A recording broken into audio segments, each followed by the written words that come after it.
further up and further in.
I imagine that right now you're feeling a bit like Alice.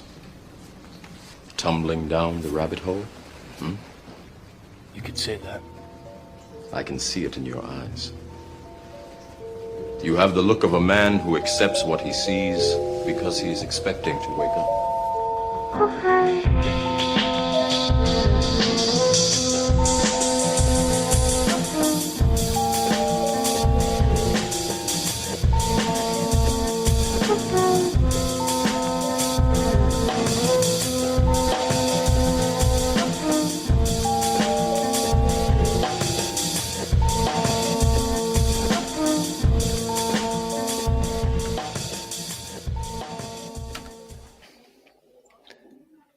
Welcome everybody, this is Team Rabbit Hole Edition 304. 19 with David Castellani, the big Cheers. tech back. Welcome, David. Welcome, Jim. Welcome, everyone in chat. What up, dude? Thank you. The big tech back. I mean, as soon as I started listening to your music, it's just so cool. James Brown's cool. And you're doing stuff with techno that's so gnarly that I just had to call it that episode. So yeah, like he said, episode 319, the big tech back. That is a James Brown illusion. Join the team as we get to know David, an Italian-born, LA-based producer whose heavy-duty noetic modular music is shaking minds and dance floors.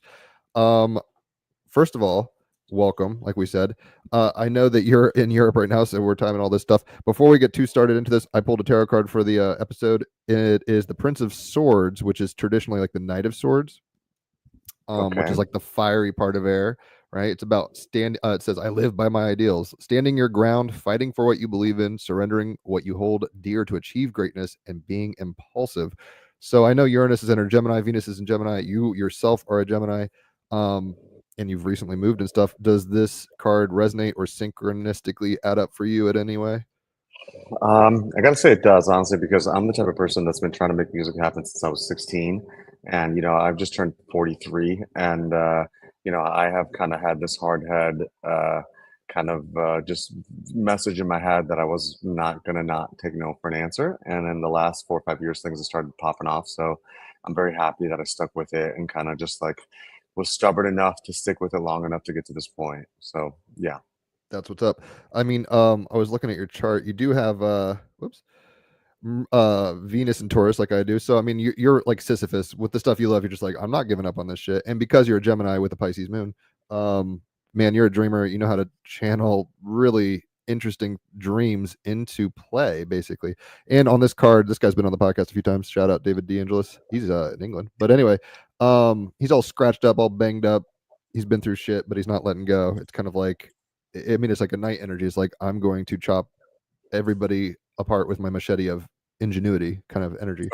All right, so we don't have to go to like single cell organism stages of your upbringing and stuff, but I'd love to hear your story and geek out. And I'm obviously going to pepper you with my awareness of you and reference things like Daft Punk probably and random shit, but yeah, like I'm not a tech head. I don't know if Raphael's way into tech now. I've been listening to your mixes now for a few weeks, and it's people have to check this out. It's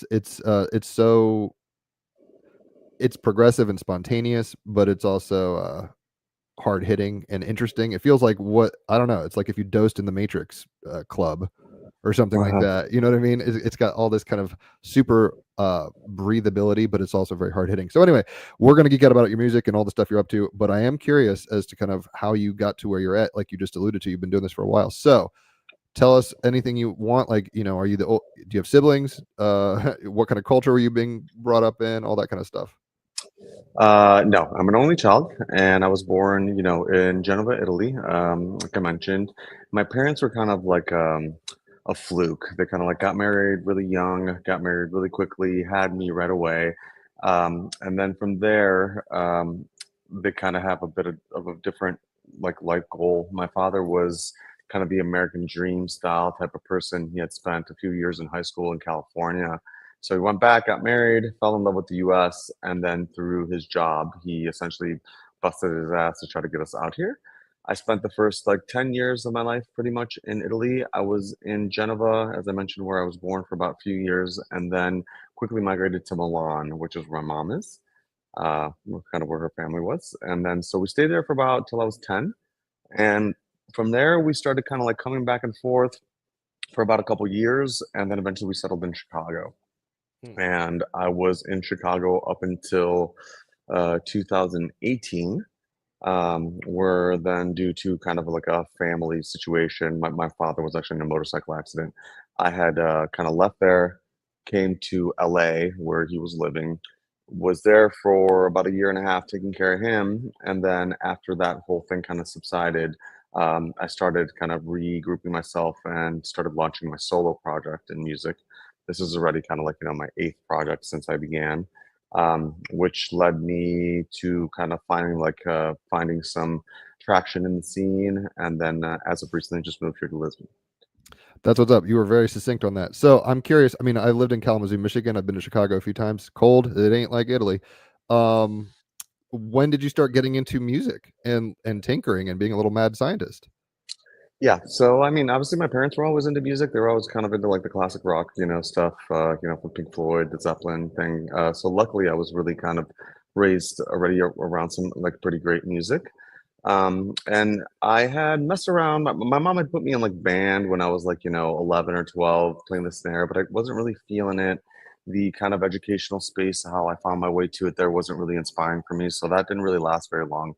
But then it was fast forward till I'm 16, and at this point I've gotten pretty into, partaking in all sorts of substances, and I actually had hippie flipped at a concert. So a friend of mine who had come from like a big Deadhead family, and at this point I hadn't really listened to much like jam band stuff. I was still listening to a lot of traditional classic rock, just everything from like the Allman Brothers, Bob Marley, stuff like that.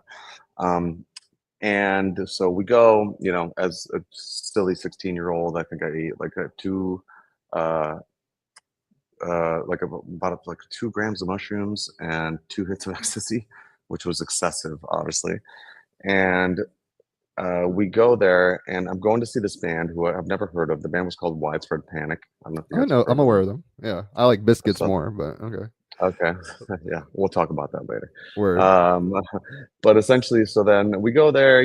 There's obviously like the whole lot scene, which I'm not really used to. A lot of new people, and then we go into this kind of big pavilion. It's called the USC Pavilion, which is kind of like a college, place where they have a bunch of concerts. The first, these type of bands, they play 2 sets. So they'll play about an hour, and then they'll take like a little bit of break, take another hour. The first half, so the first hour, I'm essentially just like tripping on mushrooms, and I'm uncomfortable. And keep in mind, at this point, I was kind of like the type of person that was really into music, but I wasn't really so much in my body as far as like dancing and kind of like and still am very kind of like heady type of person, but so kind of like weirded out, uncomfortable, new space, too many lights, too much, too much A psilocybin. lot of stimulation. Yeah, and just too much. So then the set break comes essentially. So all of a sudden, the music stops playing, they turn on the lights, we all sit down. So everyone kind of sits down, we're just huddling in a circle, we start like smoking some weed and just like chilling out, talking, and like slowly I'm starting to feel a little bit better. And then all of a sudden, the lights go back off, the band comes back on, everyone jumps up, and I just kind of sat there on the ground and like on the ground. And I, started closing my eyes, and slowly the ecstasy started coming up, and I just kind of like got in my head, kind of got in this like vibey like flow. And then within about a couple minutes, all of a sudden it just like took over me, and I jumped up and essentially had this transformative experience where I just like danced like, straight for about an hour and a half. Um, and so at during that concert, this band, has this like big percussion section. It's a 6 piece, 2 guitars, bass, piano, drummer, and percussion player. The percussion player has a lot of congas and kind of Cuban type of stuff, and they do these big drum solos. And I was just kind of whisked away from the whole experience. And right away, the very next day, I knew like this is what I want to do, and that's when I jumped and I bought my first djembe, which Okay. is like an African drum. I'm sure you guys have heard of. Hmm. Um, so it's kind of a long story, so feel free to interrupt me and No, let me know dude, how much ramble. we This can is what go. it's about. I love hearing this shit. Okay. So then from there on, I buy my first djembe. I'm 16 years old, and I bring it everywhere I go. And obviously I'm terrible, but I don't care. And I'm having so much fun with it. My friends are like, fucking put that thing away. But I don't care. Keep going, keep going. And eventually, after about a year, my friends were like, "Hey, bring your drum, bring it with us." So I start kind of like getting myself into it.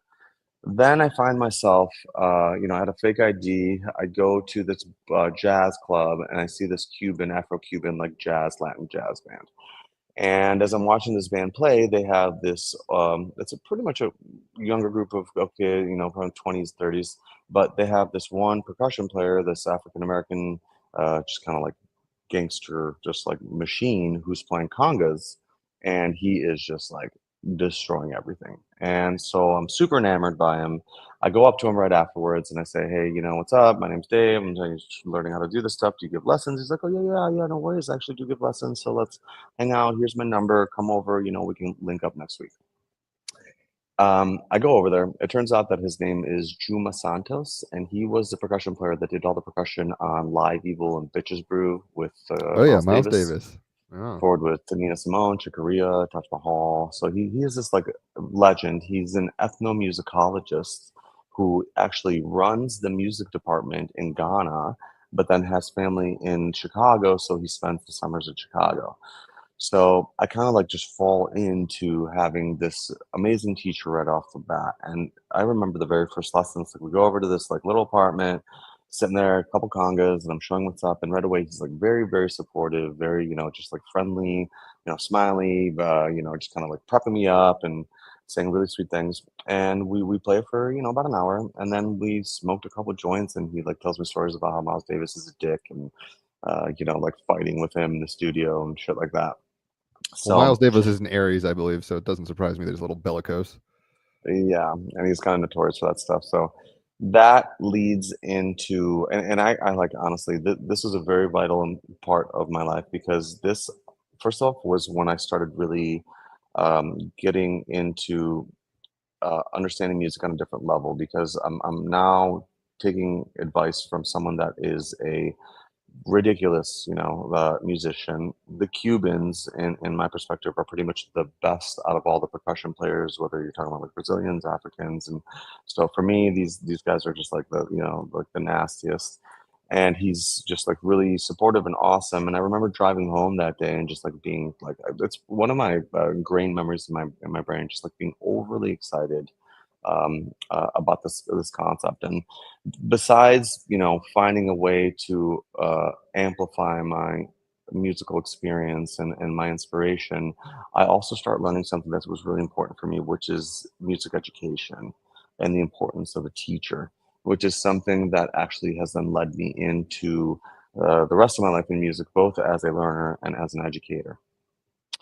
From there, I start messing around. I eventually start getting in like funk and jazz bands. So I'm playing in like kind of funk groove bands, like these like, just like they're just jazzy groove funky bands. And you were the percussionist? I do, yeah, I'm Yeah. a percussionist. So at this point now, I have like four congas, bongos, bells, timbales, didgeridoo, and like all the stuff, and I'm just kind of like railing out. Up until when I'm in high school, I graduated high school, and then I decided to go to a small kind of like educational school where I got a sound engineering degree in live sound reinforcement in Chicago. That makes so much sense now because I'm like, your sound is pristine. So keep going. Yeah, so I start learning kind of more about like all the concepts of sound, frequencies, electricity, and kind of like how all the gear works, stuff like that.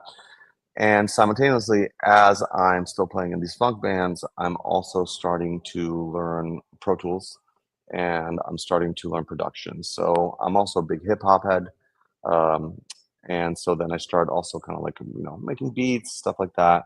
And simultaneously, I start a hip hop group with five of my best friends. So I'm making the beats. The four of us are rapping. We even got like a scratch DJ. We got a couple like singers. Record this album, and we actually got really lucky because right away after we recorded the first album, we get signed to this very small independent like punk rock label called DC Jam out of Washington.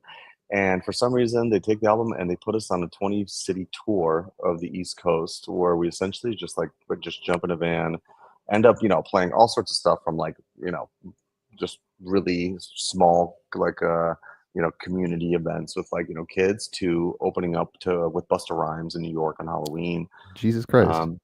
Yeah, that's Nice. pretty amazing experience.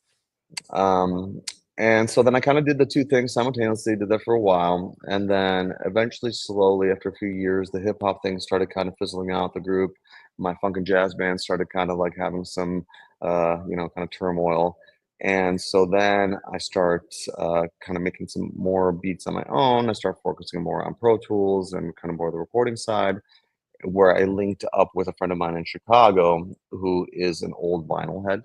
So he's been, just kind of old raver dude who's never really made too much music, but has been playing music for a really long time. we come together and we started a group in Chicago called Mia Wallace, which we did for quite a while. So that was pretty awesome. And here I kind of start getting my whole education on electronic music, all the scene, the difference, all the labels, all the things that go into that whole process, which is very different from traditional music. So like traditional music is usually, kind of have sections, A, B, C, stuff like that. Electronic music is more kind of a longer rhythm section where it's kind of like doing this instead of sections. I start learning all the history, and we start doing pretty well. We start doing some touring. We start having some cool releases. We collab with Mr. C, which I'm not sure if you guys know him, but he's kind of like an old UK like legend dude. Um, all the way up into the point where I had mentioned before, where then I actually had gotten pulled out and was forced to move to California. Right. And that's kind of when everything stopped. So I stopped making music for about a year. And then from there, when I restarted my project, started my record label, which has now been almost 5 years in. Hold on, let's put a pin in there because I got some questions about the other stuff, but I hear where you're at. It's like all right, Cycle Crash and LA stuff. So you said Raphael's into hip hop. I mean, I grew up on fucking Jay-Z and Biggie and stuff like that, East Coast stuff more. What kind of hip hop are you in? Were you into? Are you into? I'm more into actually the West Coast stuff. Okay, I'm more like kind of like in the funkier hieroglyphics, underground stuff. Yeah. Hieroglyphics, the Dakudita, AC Alone, Micah 9, Abstract Rude, Black Alicious, They're Born, kind of like anything that's more funky, I guess. And what I realized, I mean, obviously I was always into like the traditional, from like all the Dre stuff and like, all that whole era, especially from the West Coast. But what I realized, I think, is the thing that kind of draws me more towards the West Coast stuff more than the East Coast stuff is that the beats are not sampled; they're actually recreated most of the time. When you have a piano player, you have a bass player, you start making the beats originally, as opposed to kind of like the traditional process of how hip hop has started, which is just sampling cuts. right? Like Big L isn't playing that piano, kind of thing, Right. kind of thing. All right, so and I'm kind of curious. What touring? I mean, you kind of briefly said, 20 cities in DC and all this stuff, East Coast, all sorts of stuff. What was that something that excited you? Were you like, fuck yeah, like I love music and I've been groomed essentially properly from a player, because it's not just someone who's a geek, but it seems like you're having a lot of tributaries coming into your, zeitgeist or whatever to form you into who you are. I mean, I don't think that's happenstance. I think these are, it's an ontological presupposition, but I'm like, I think you asked for these lessons in a sense, and it's like, okay, this is how they manifest. But was touring everything you thought it was? Was it hard, like living in a van? Or my brother is a drummer and he's done the tour, like US tour thing, and it sounds, on the one hand, it's like romantic, it's like, heck yeah, this is great. On the other hand, I think it's probably pretty, drive all night, wake up at a place kind of thing, where it's like, oh my god, I'm burnt out, okay, I guess I'll try to get some sleep. Was that fun for you? Was that not your move? Like, how did that feel touring? Yeah, so I mean, obviously, there's a difference between touring when you're, a very young, early 20s with all your friends in a van, everything's new. Even if that did get pretty exhausting at the end of it, it was still very fresh and young, Novel. and Yeah. yeah. As opposed to touring like more seriously, which something that I'm involved in now, which is a different thing when you're like realistically really on tour all the time. Even if you have the perks of having, better flights and hotels and having a lot of organization with people that are helping you, touring life in general is not what it seems like on the outside. It's a lonely, tough game. Yeah, it's like a lost in translation kind of thing, where like I imagine it's like a lot of hotels, a lot of weird scheduling, a lot of kind of entering into scenes and then popping out. You said lonely, I mean, that's a strong word, but it feels at the very best you're, Knight of Swords, like you're going out there and making it happen. But at the same time, that can be, it's hard to graft into stuff, but it seems like you're part of subculture creation. You're not just like doing something from scratch. You're fine. I mean, you are in a sense, but you're plugging into things. So it might not, hopefully you're, I'm just rambling now, but it's hopefully you're part of scenes enough that you feel camaraderie and awareness of people, as opposed to just like faces in a crowd kind of thing. Go ahead. Yeah, and actually, that's completely right. I don't know how many times you guys have had the opportunity to kind of speak to, you know, like bigger DJs or bigger touring DJs, you know, most of the time they're pretty exhausted. They don't really want to give you too much time. It's rare that you have an artist like that that is touring constantly, that still has a very like just down to earth and kind of open and like healthy, positive personality. And honestly, you know, at first trying to like kind of get in the scene and connect with these people, you know, was something that I noticed. But I got to tell you, like, you know, the first time I played, you know, a proper big festival with this stuff, you know, it's, you know, an hour and a half. I am literally like exhausted because my brain is fried when I'm like playing this stuff live for 2 hours. It is nonstop thinking. So your brain is just like focused. So the set ends and I just like am dying. All I want to do is go outside, sit down, you know, have a cigarette, take a breather, and there's Right. like a line of people that want to come say hi. And so right away, of course, you know, and of course I'm thankful and you know, and I was very happy to speak to them. But right away I could kind of sense this concept of always being needing to be always kind of on the beck and call of people that are, you know, kind of strangers that want to be your best friend, that are always on trying to get something. And Mhm. so it definitely can be something that is complicated. So at first that was kind of my vibe, but then after I started touring a little more, I started realizing that realistically, it's not sustainable that way. And like the only way that you can really enjoy this and you can have longevity is if you really, really cultivate those relationships, both with the promoters, the venues, and then of course the people that come and see you. So thankfully through that process, and it kind of happened naturally, my perspective kind of changed, my emotions changed, and now it's more like we're all just friends and we're all just hanging out. And which also reflects like I don't know if you guys know much about my performances, but I try to fight to play in the center of the dance floor. I've noticed um, that it looks more communal in a sense. yeah, and it's something that I do for multiple reasons. And right off the bat, it just kind of gets everybody in. And so if I'm not having these experiences and these connections with people, then it's just not something that's worth doing, you know. Well, it's kind of a catch-22 because you have, like I said, a sun, you know, you're a few days before my birthday, so we're sun Geminis, but you have Mercury in Gemini, so you are playful, curious. You don't mind hanging out with, you know, the kids in Bart Simpson's treehouse and ripping the bong or whatever, but you have Jupiter and fucking Scorpio, so it's like, which adds, it makes total sense because I'm like, what is this, like Trent Reznor meets Daft Punk? Like, what's going on? Like, you've got this dark, mysterious. That's where your magic is. So always lean into it. I mean, you're gonna need your space, isolation, and with a Pisces moon, Jesus Christ, you're an empath. So it's like it can be overwhelming. I know when I do psychedelic, I mean, I'm a musician. I've only been to one festival. I don't really go to concerts or raves particularly. Tend to just put on headphones and go crazy. But the energy of others is very real. Like set and setting is not a joke. Like Yeah. as you definitely probably know for yourself.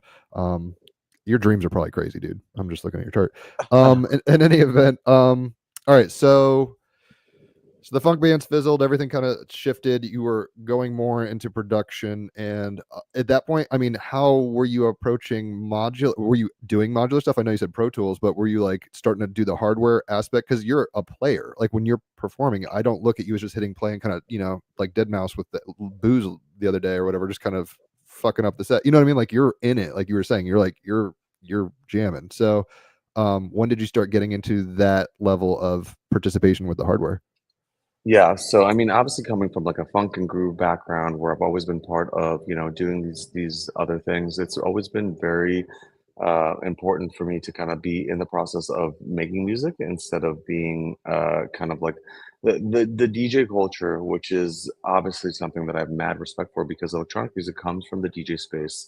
It comes from the whole thing is built on DJing, and DJing is a completely different animal from like, you know, playing like any sort of traditional music. Both the way the culture works, both the way that you play, both the way that you interact, both the way The you're playing with people's expectations. music. Yeah. Yeah, the whole thing is different. So, and for me, it was I had a hard time, especially for the first few years, really getting into DJing in general, which is something that now I've actually found my way to through vinyl records. But um, thankfully, I have this opportunity to have found my way to hardware. And yes, so before I moved here to LA, when I was still in Chicago in my group Ian Wallace, I had already kind of started dabbling into analog gear, into analog synthesizers. I had built a good amount of stuff. But then when I took that break and I kind of stopped making music for a year, when I got back into it is when I started buying some modules and looking into that space. And that led me essentially into both falling in love with them and, doing them, participating with them on a traditional, like regular basis, but also starting a year rec company, which I now also run. Which is noetic, right? No, Noetic's my record Oh, label, I'm and totally tripping on that. My bad. that's it. That's all good. The instrument company is called Anti-Culture with a I K. saw that. Okay, I saw your gear because it's one of those things. Yeah, you've got a lot of fingers and a lot of pies, and it was kind of. I mean, I only have so much attention, so I'm like, okay, what do I need to look at? Because you're fascinating, and dude, you're a little. You're probably. I mean, like Dark Side of the Moon. I think it's on the run. They're starting to use samplers and weird things like that.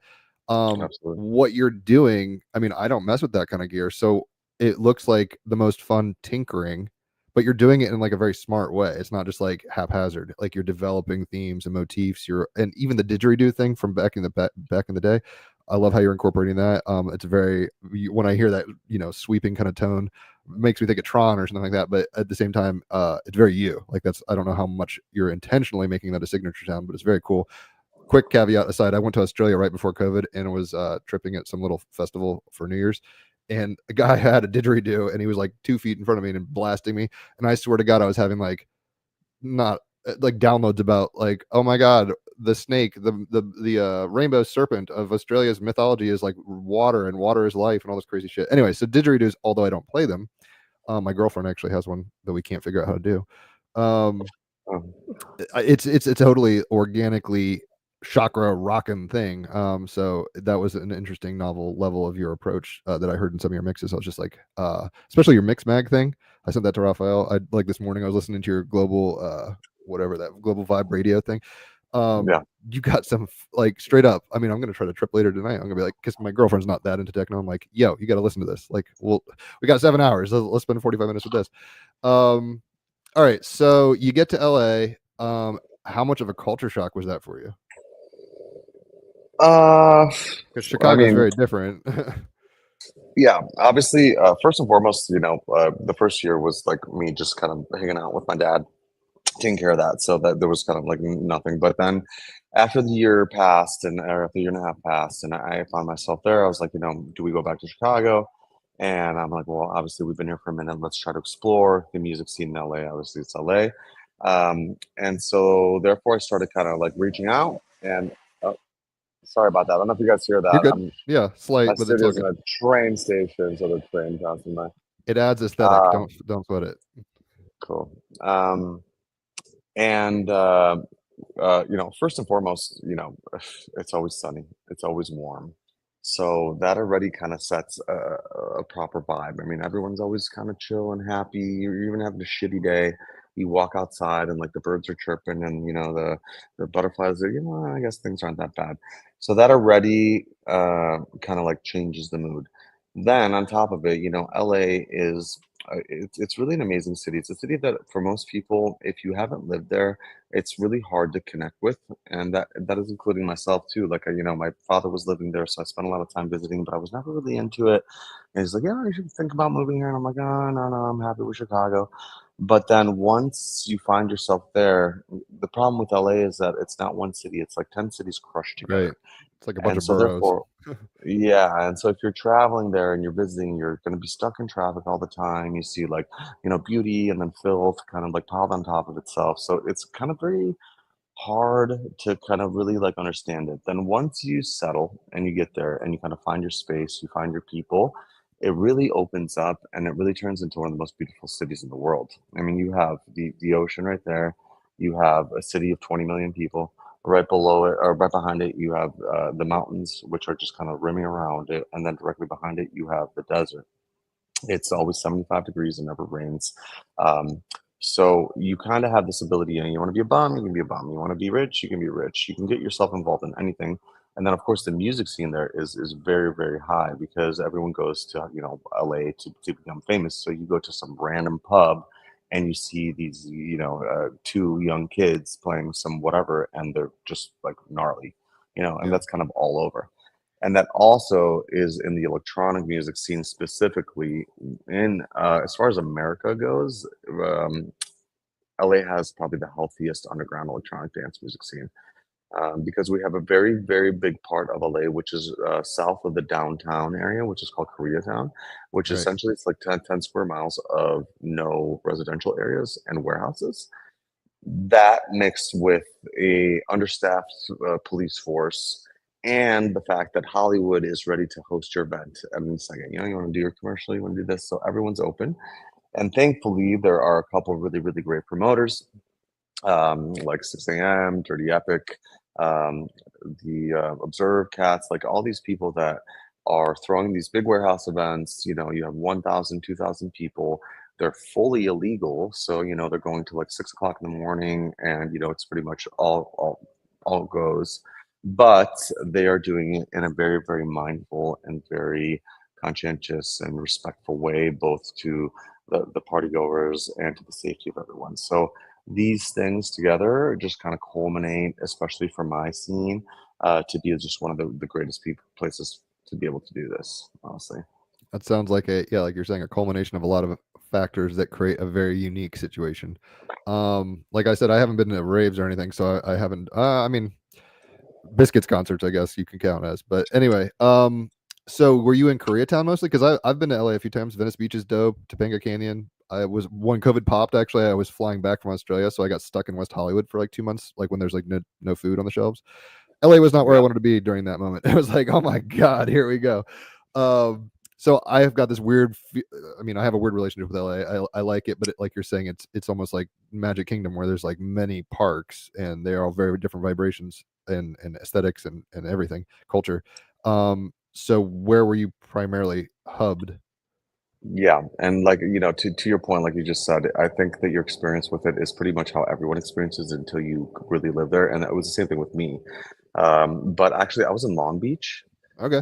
which was also a kind of a saint, kind of just like a magical thing that happened, because Long Beach is freakishly the only place where you're on the coast still, but most of the coastal areas in LA, they're very ritzy, very high-end, poshy.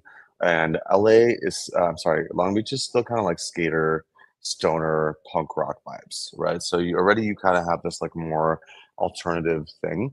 And then also you have this magical thing that if you look at the geography of Los Angeles, if you look like down at the bottom, what happens is it kind of dips down before it comes up, and Long Beach is kind of in the dips. So thankfully, there's no traffic in LA. So I'm in Long Beach. Sorry, if you're not in Long Beach, there's no reason to go through Long Beach.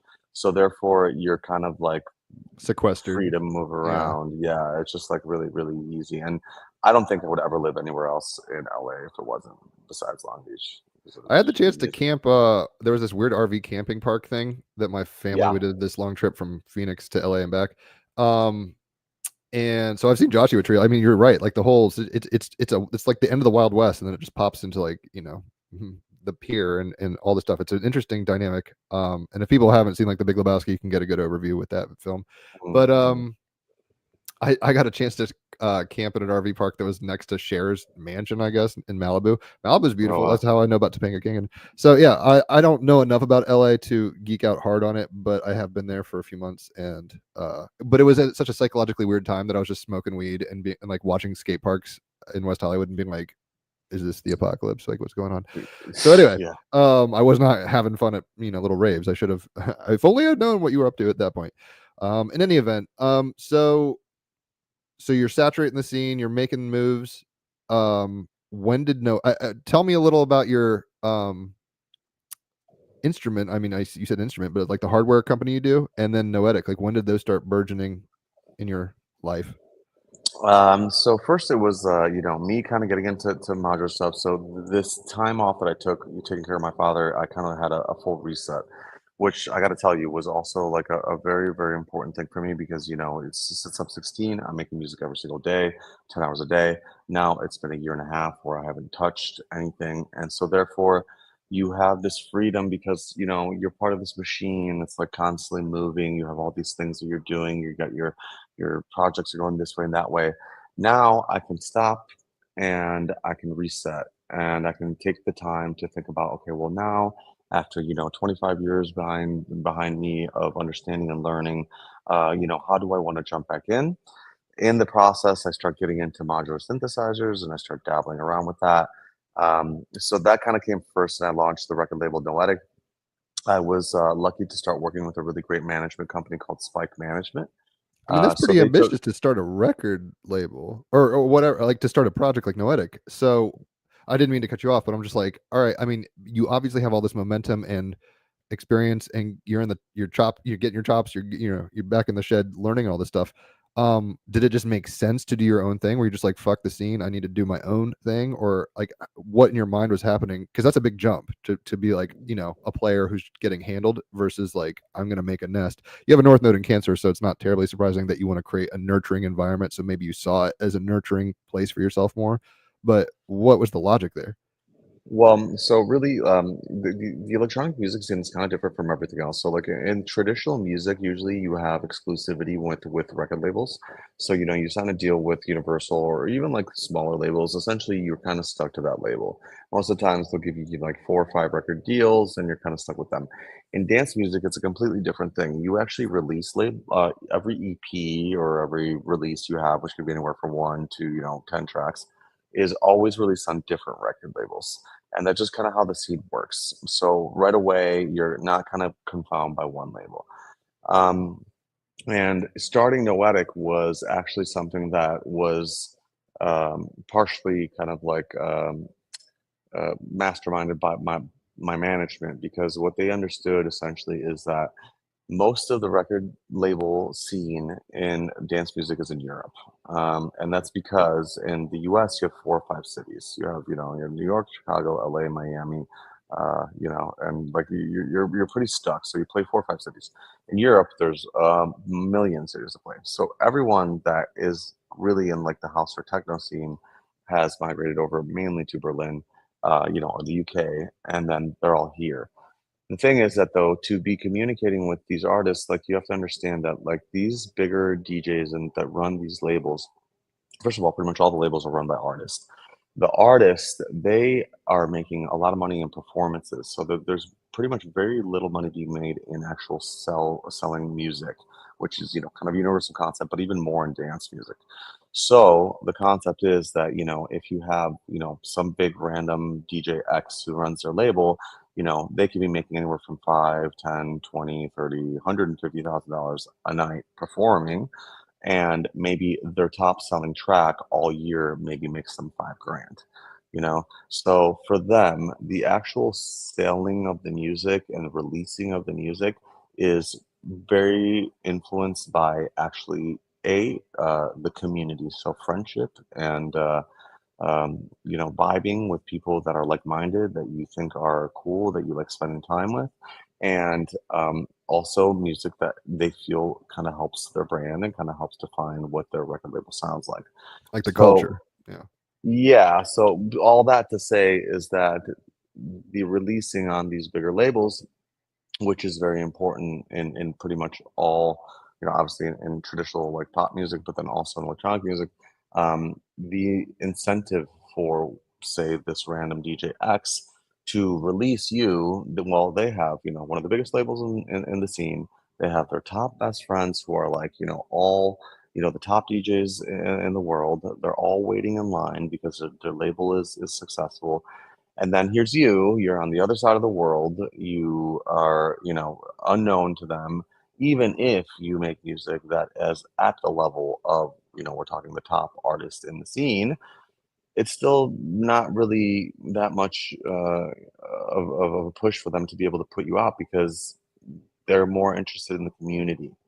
And so, therefore, my management had a very bright idea, which was, well, what we should do is you start your own record label, and then you start hiring or start working with the other people that are parts of these camps. So, whether it's like, the friends of these artists that are running these labels, and then you start inviting them to release on your label or to do remixes with them. And then that way you can kind of start getting your way into the groups and kind of the community.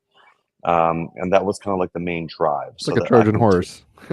yeah, Basically. kind of. And then also taking control of like, being able to not have to wait on other people's acceptance, also being able to take things into my own hands because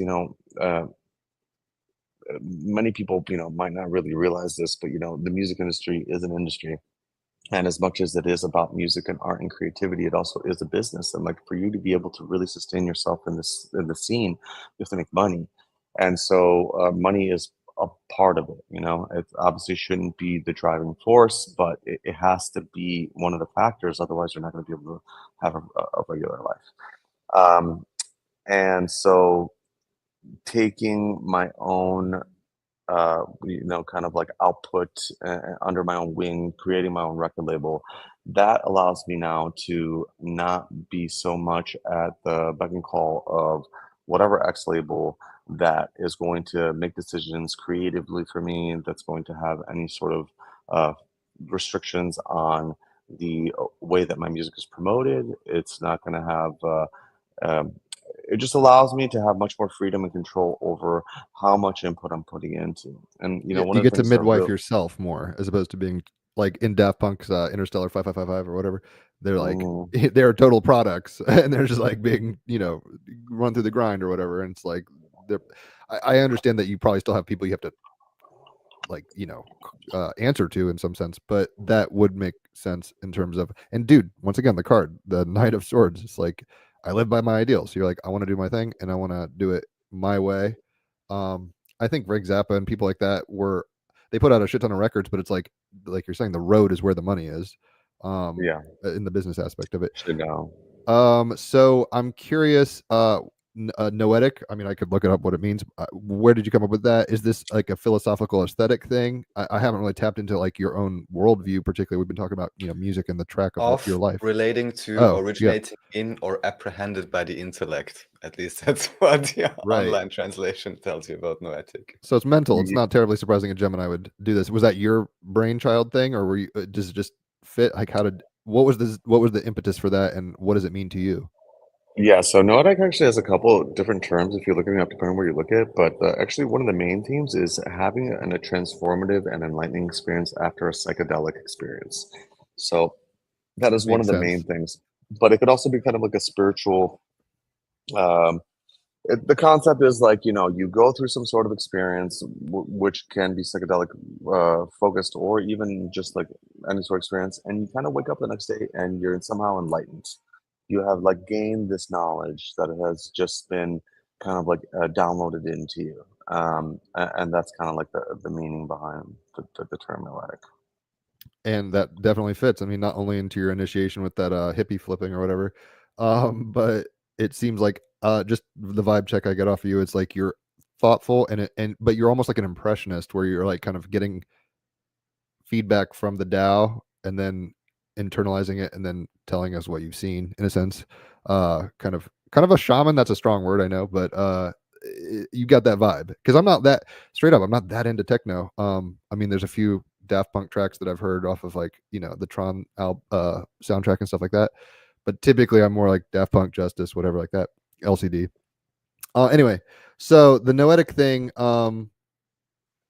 it gave you a little more freedom and breathability. That was a collaborative effort, or how'd that work? No. So, I mean, the label is owned and run by me, but I work closely with my management.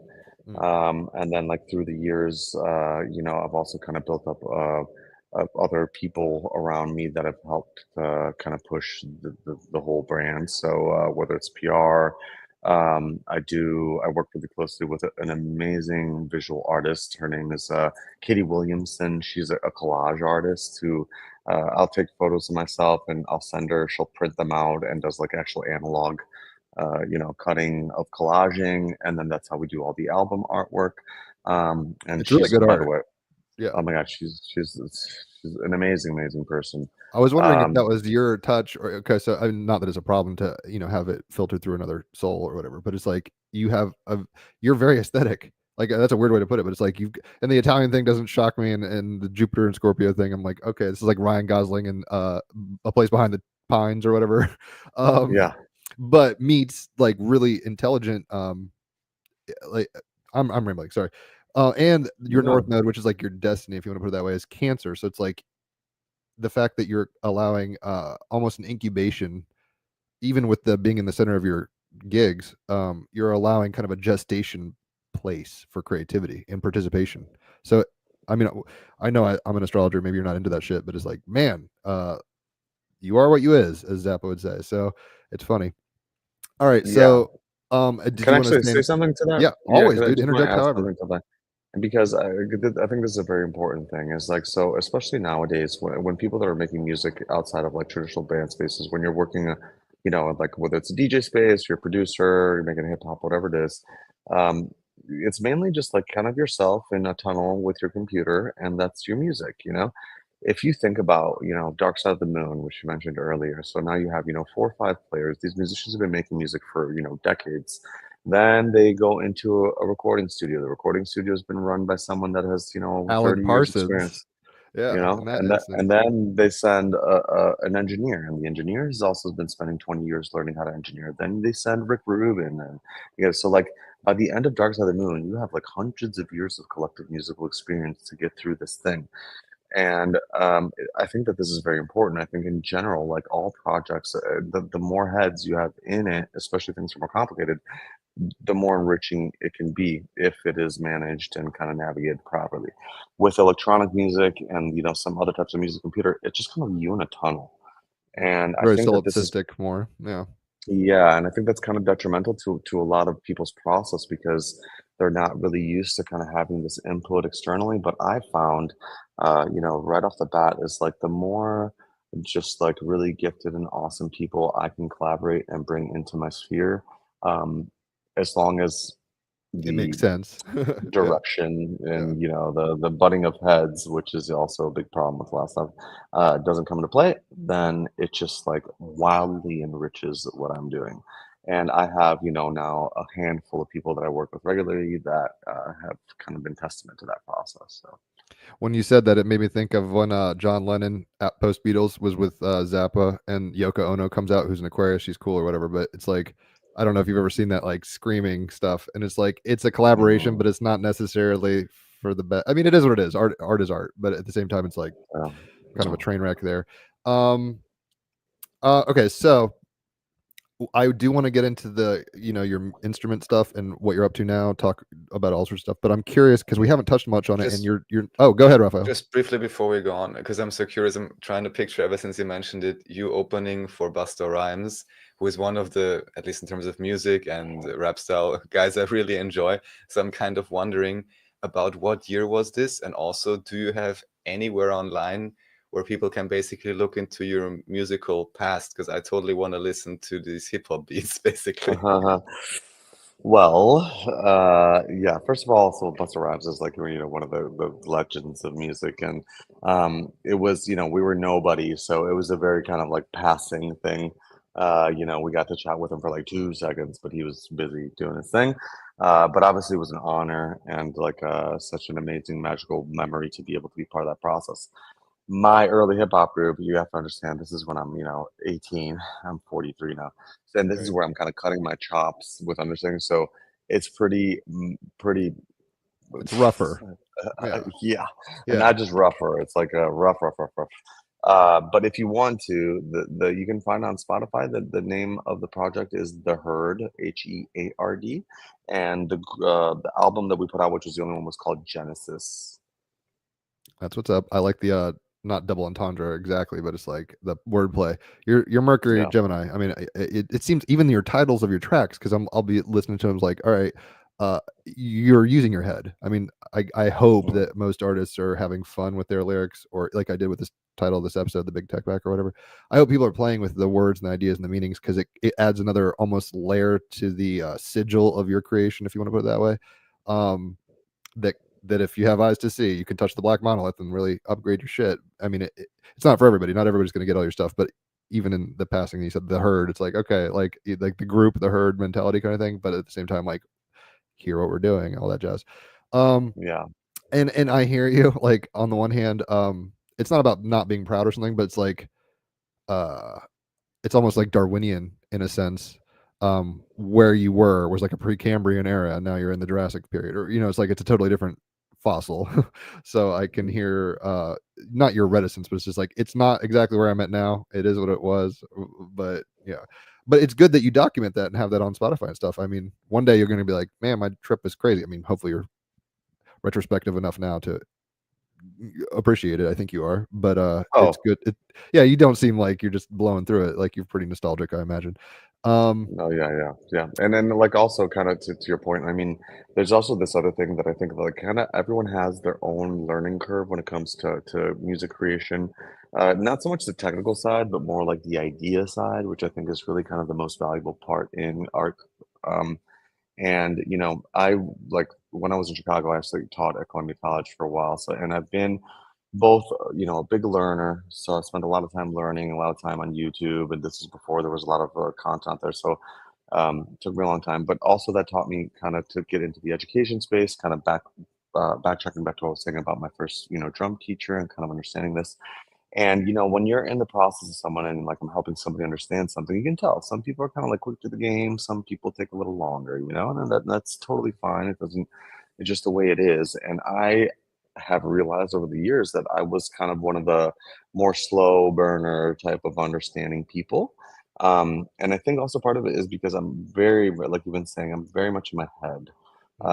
Obviously, I have my heart into it and I have an emotional experience with my music, but it for me it starts in my brain and it's a lot of like logical kind of like just rabbit hole OCD processing type of like concepts in my head, and then that leads into more of like my emotional response and like my kind of like vibiness that comes through it. So Yeah, I mean, you've got a good balance. I don't have your chart up. I got to pull it up, but it's like you have a lot of water, so you're empathic, you're intuitive, you're magical. Never doubt that. But at the same time, because your mind is in Gemini, I mean, it's exalted there, so it's like you're a student of life, like 1,000%. It's I love being a Gemini. You probably do too. Where it's just like we're little kids in the candy shop asking, how does this work? What is that? It's like wiki binges or YouTube binges are the name of the game, kind of just acquiring knowledge and then filtering it. But your way of doing it is going to be um I don't want to say a cult necessarily, but definitely more magical is a weird way to put it. So speaking of a cult, and you can talk about this or not and plead the fifth, whatever. What are some of your worldviews like on this whole journey where like, when you were younger, were you like, smoking weed and whatever, listening to Rage Against the Machine and kind of like fuck the system, and now you've mellowed out, or like, and you don't have to get political necessarily, but what kind of informers are you having in your experience? Like, how do you look at the world? This kind of goes off track a little, but it's like, what's your worldview and how do you play with ideas? well, I mean, I guess generally speaking, yes, musically, as far as like, the energy, I'm open to all of it. Um, I'm from, Chopin to Prodigy. It's like for me, it's like music is music. If it's good, it's good. Happy, sad, dark, lights, complicated, simple. Um, I'm open to all of the creative aspects of it because again, it's a very kind of heady process for me. So it's more about like valuing the values of the ideas on more of like a specific kind of micro level. Um, as far as my worldviews goes, generally speaking, and this is probably one of the reasons why I've been able to kind of hold into this like music thing as long as I have, but um, I am lucky that I have been raised, in a time and in a part of the world where I was fortunate to, have a, comfortable life. My parents are great, gave me lots of love and support, which is very helpful. Um, there is one thing that I've always battled with, which is kind of like the concept of the financial system, mainly because I have always understood exactly what it is that I want since I was young. And so maybe for somebody that doesn't really have a passion, that they're like, just 1,000% sure that this is it no matter what, then I understand how then, you start thinking about money more. But then for me, having had this just like bright ass shining fucking light in my face constantly, I always knew this is it. And music and money aren't necessarily the easiest thing to kind of like balance out.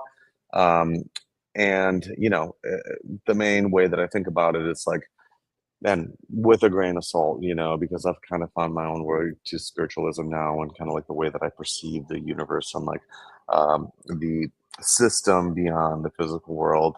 I don't want to use the word God because it's very stigmatized, but Metaphysical, dare we say? but Or, just sure. like what's going on beyond what we're seeing here, and like, you know, like our existence outside of biology and like organistic life.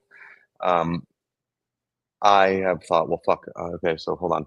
There are billions of years of fucking rocks and explosions and big bangs out of nowhere, and then 100 billion, quadrillion years of the thing, and then all of a sudden, this fucking little rock happens to be by this fireball, and for some reason has water, and then for no fucking reason, the bubble turns into a cell, and the cell, fuck, bajillion years turns into a fucking tadpole that turns into a squirrel, then all of a sudden turns into humans, and then consciousness happen, and then here I go. I win the fucking lottery. I get to be part of this fucking thing, which makes no fucking sense. There's absolutely no like odds of ever really being possible. It's just like the most unlikely, trippiest, unexpected. Like I could win the lottery 100,000 million times before this shit could ever really happen. And now I got to spend the whole time fucking behind a desk making money just so I can survive. And I was like, fuck that shit. That's Like not why we're that is here. Yeah. it's just a rip off, you know. It just like feels like a fucking complete chip.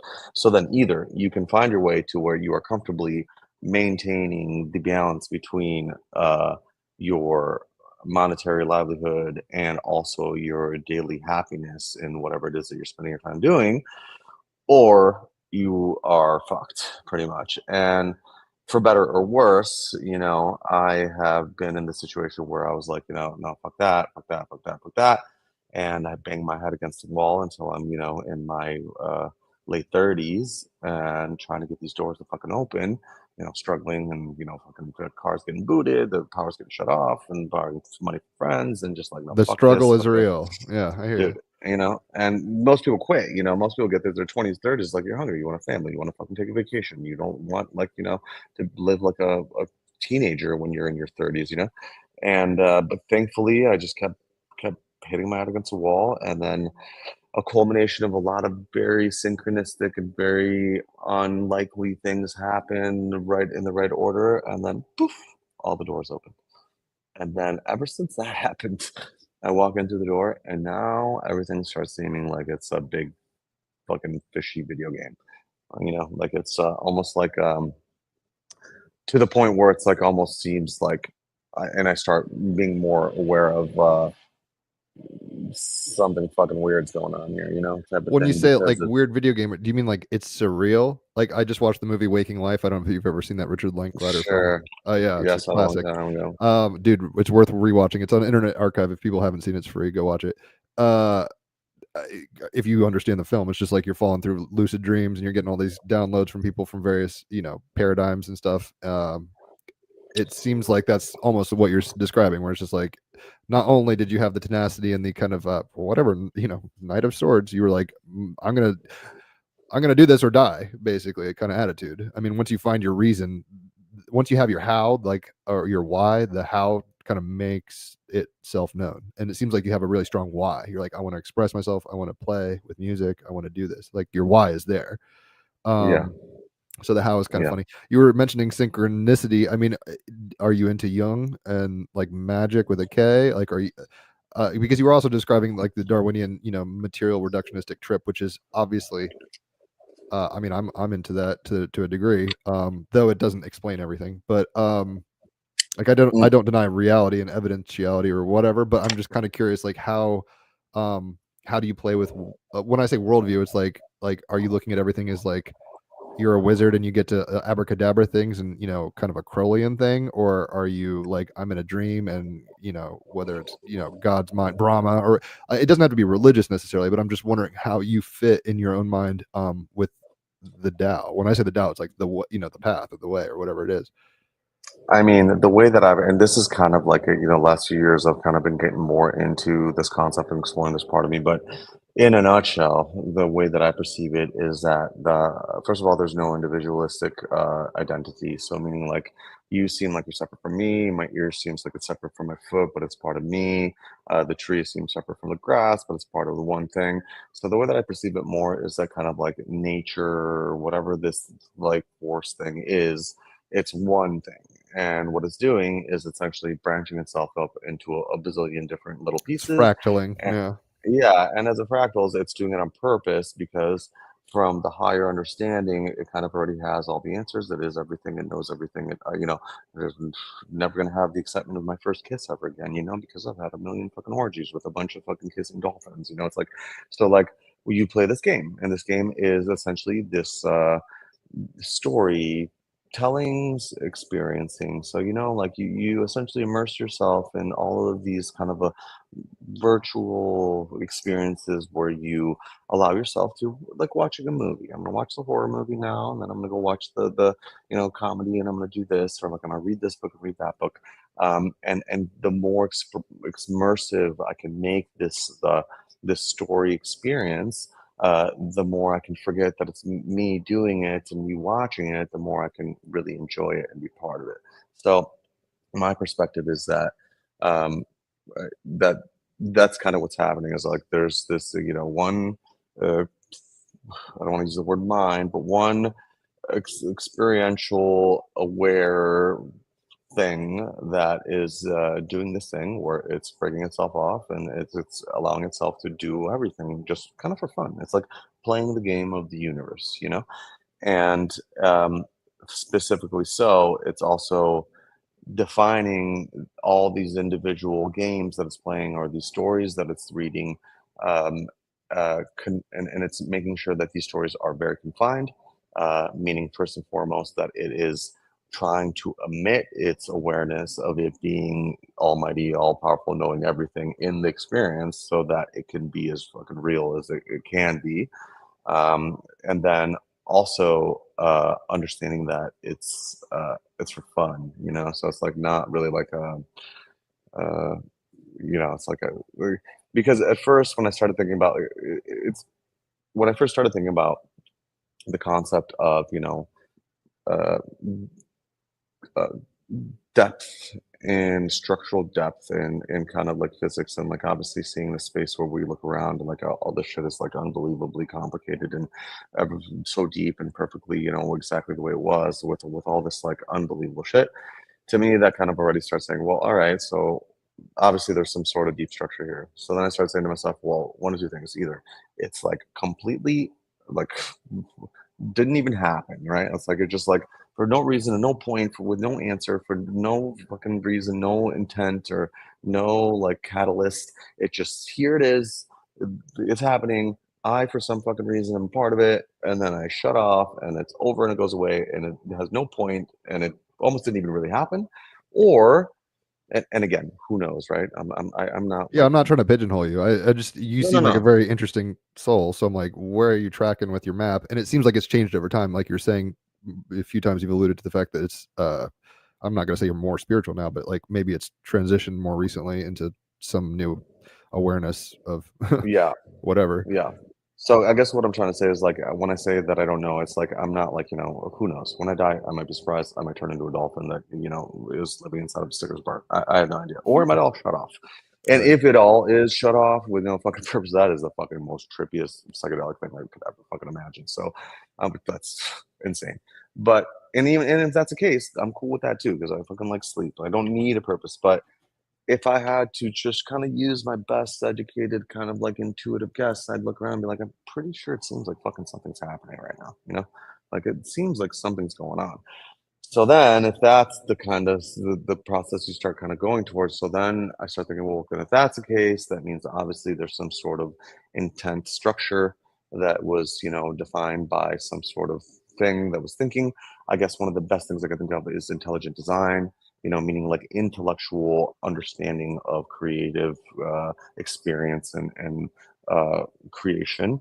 Um, and so then at that case, when I get to that, I'm like, okay, well, that makes sense. And I'm like, oh, wait, hold on, fuck. If that's the case, then why is it that then this thing creates, people and then takes a fucking 2-year-old, lights him on fire and throws him down the stairs and then Sure. gives somebody everywhere else? The That problem doesn't of make sense. suffering, as they say. Yeah.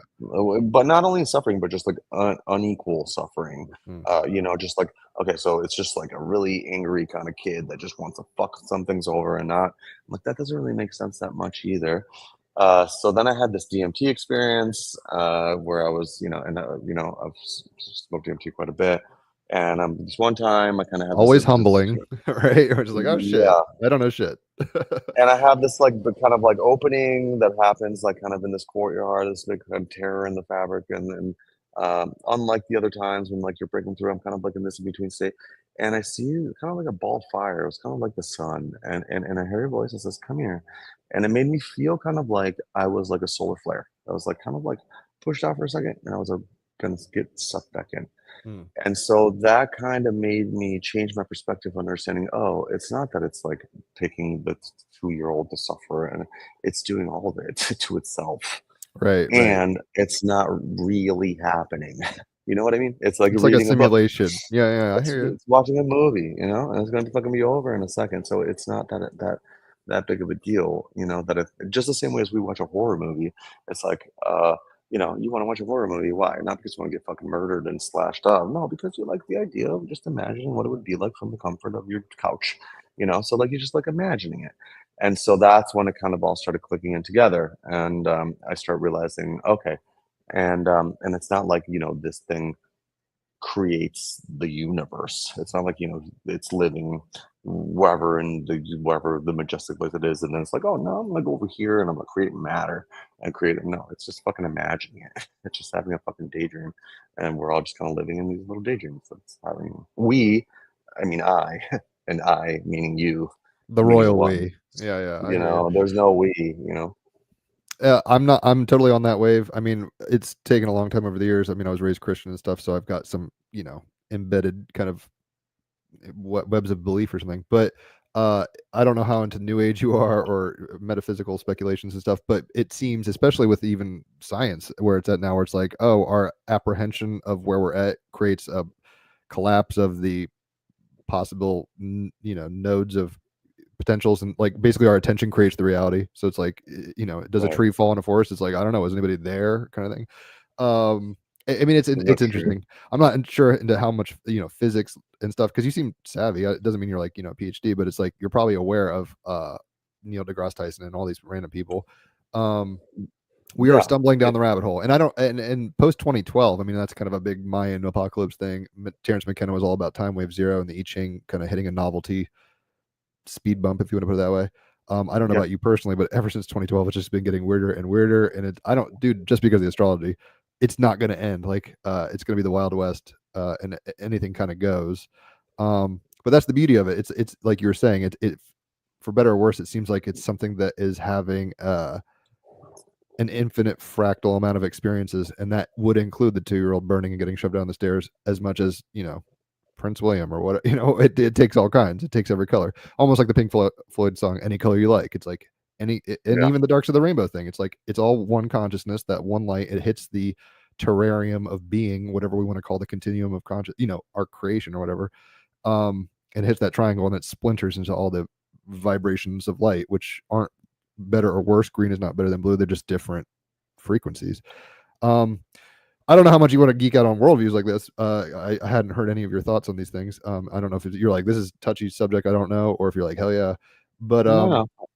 like, Not very much that's touchy for me, honestly. that's what's up. Yeah. And okay, so I'm kind of wanting, and Rafael, obviously ask any questions you got, because I've got buckshot thoughts here. You've mentioned horror films a few times. Obviously, you've got a Jupiter and Scorpio. What kind of culture do you imbibe personally? What are the books and films and what stuff gets you off? Tim and Eric, or is it all like House of a Thousand Corpses, or what are you into? As of recently, kind of like as my life has progressed, I've gotten more and more narrow-minded and kind of like where I put my head into. Obviously I'm a film and kind of like a movie type of fan, but it's more of a pretty like frivolous thing that I like to do with my wife. We hang out, we watch a movie, that's fun. But as of recently, I'm pretty just obsessed down the music rabbit hole. So there's very little that I kind of like really think about besides that and my family. Short of I'm into podcasting. I'm really into like Lex Friedman. I don't know if you guys know who he is. I've heard the name. I don't know how I know Yes. it. He's an MIT professor that has kind of like a podcast that's mainly focused on a lot of like scientists and kind of innovators on um, just kind of like the wizards of more science and kind of like business and technology and shit. So I listen to a lot of that. I'm into, used to be a little bit more like Sam Harris, stuff like that. I did listen for many years to a lot of Terrence McKenna. Um, but now it's mainly pretty kind of like focused on You're doing music. your thing. Yeah. Yeah, because I'm down like like in the fucking Mario when like he goes to like the part where you like go Subterranean. down the tube and then Yep. like there's like that little one room which just got like the 100 coins and you just Yeah. and then he goes back up. I'm Yeah. just like stuck in a fucking tornado inside that room. Like I'm just like in this like it's like an exponential curve and now I'm just like vibrating and it's fucking weird because like the more I get into it, the more I get in that process, the more all of the things around me start multiplying and start enforcing and reinforcing and to the point where it almost starts negating reality in a lot of like conventional ways.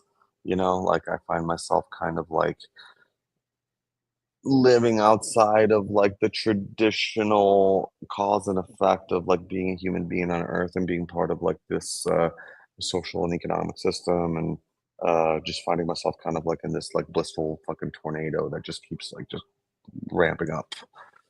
Well, it's a whole um like fool's journey in a Joseph Campbellian sense. It's like you've got this whole journey, but it seems like you're in a place where uh and this might be because of your age and stuff. I mean, I just turned 40, so I get it.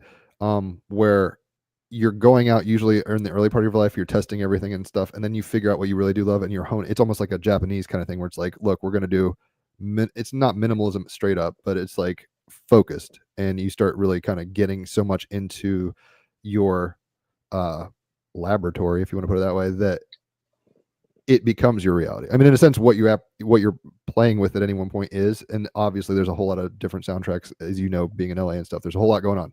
But if you can kind of get to, if one, not you, if one gets to a place where they're doing their thing, learning kung fu matrix style, like you master stuff. So I hear that you're not like wasting your time. That's a weird way to put it. You're not like just binging Netflix and shit like that. But I'm curious, like, did you grow up watching David Lynch shit? Like, what I'm trying to figure out, like, what percolated into you to get to where you are. Maybe you're not still burning the Terrence McKenna books at night or something, but yeah, what are the cultural, like, are you a Disney kid, or were you like straight up like, are you a punk? Like, and this isn't so much now because I think you've got an aesthetic on multiple levels, physically, musically, otherwise, that seems to be unique.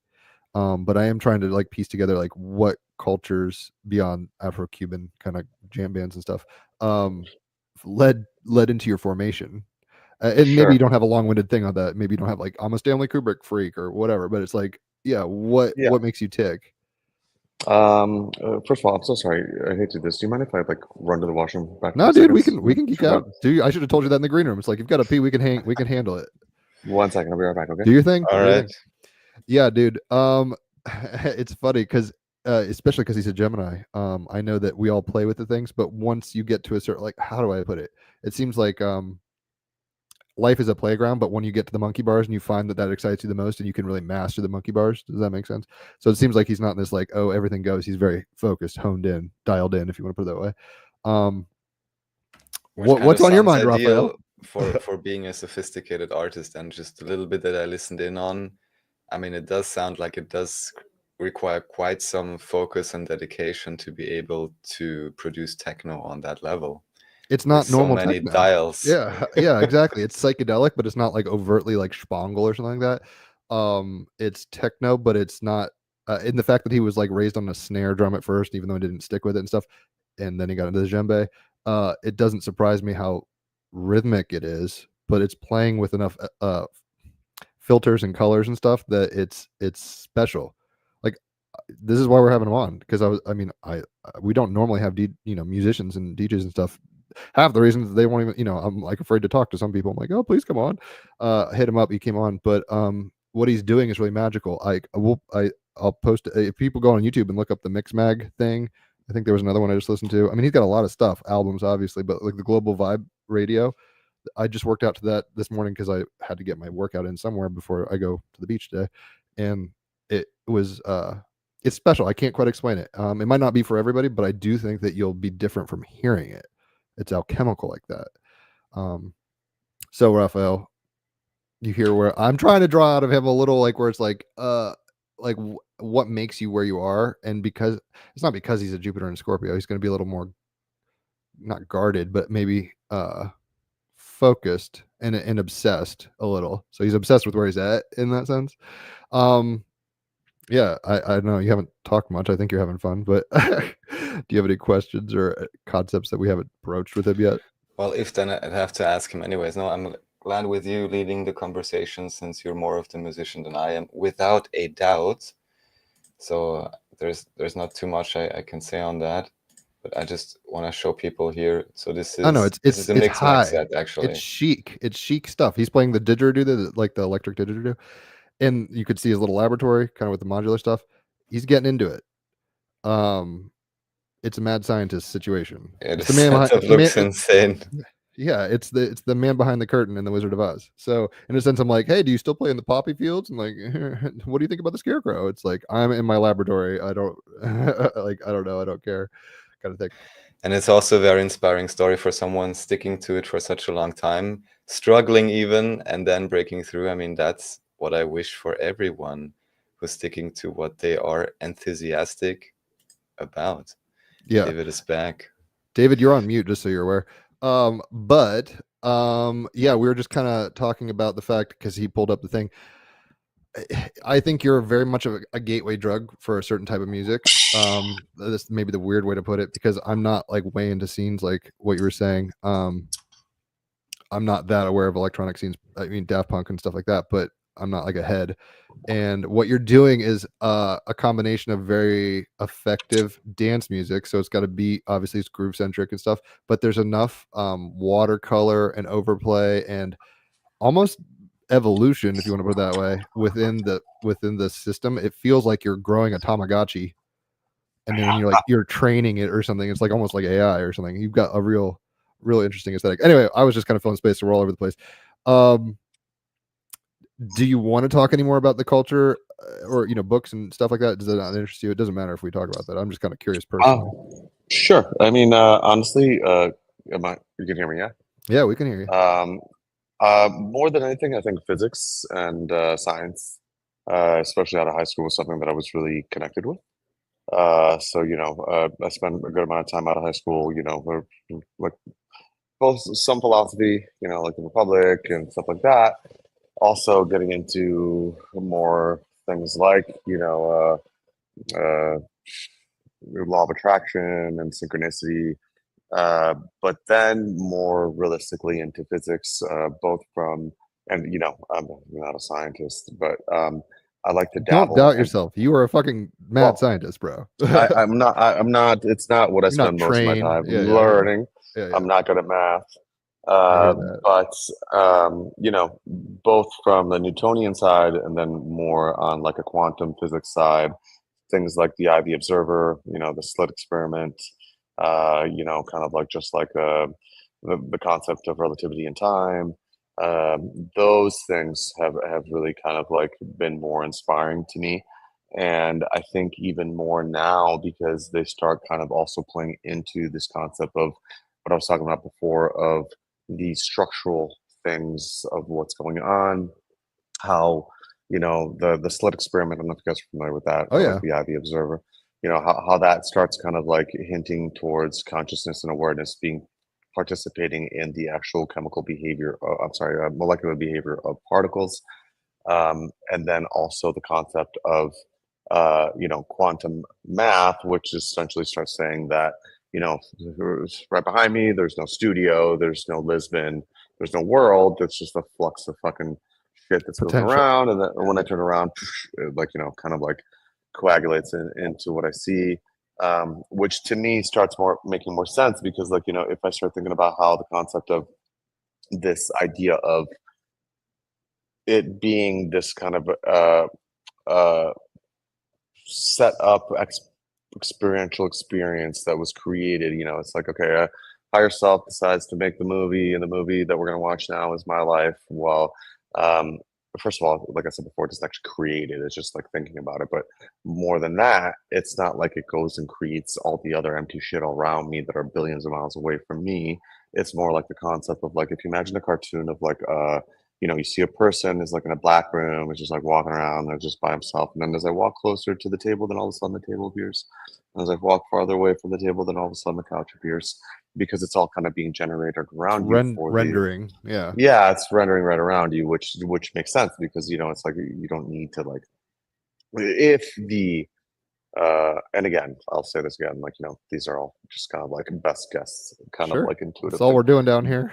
Anyway. Yeah. But it makes sense if you consider experience and like awareness and active experience being kind of the fulcrum of this thing, then it makes sense for things to kind of like be working that way. Then there's also kind of other bunch of trippy shit, which is like, if you think about it, I mean, first off, how time works and how organistic life works. So like organisms are pretty much the only things on what we know to be, the universe that are born and die. So like a rock essentially is sitting in space. If it's never going to be affected by some sort of external force, it's never going to change. It's just going to sit there forever.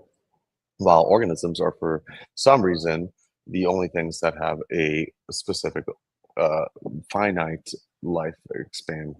And Well, not to on top of contradict you, it, the rock itself is dealing with a different epoch of a scale. Like there's erosion and forces that are still acting on it.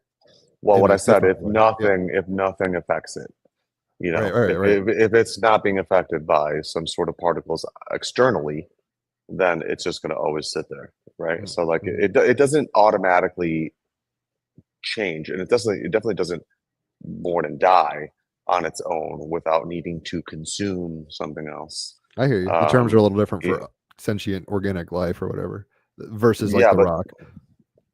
I mean, but there's also like a very like, I mean, the rock, even if the rock, like, I mean, realistically, like a rock in space, if it's floating on the outside of the universe, and it's literally like unaffected by gravity, it's unaffected by radiation, it's unaffected by anything, it's just gonna fucking go forever. Mhm. There's nothing that's gonna stop it. And more than anything, it's not gonna die.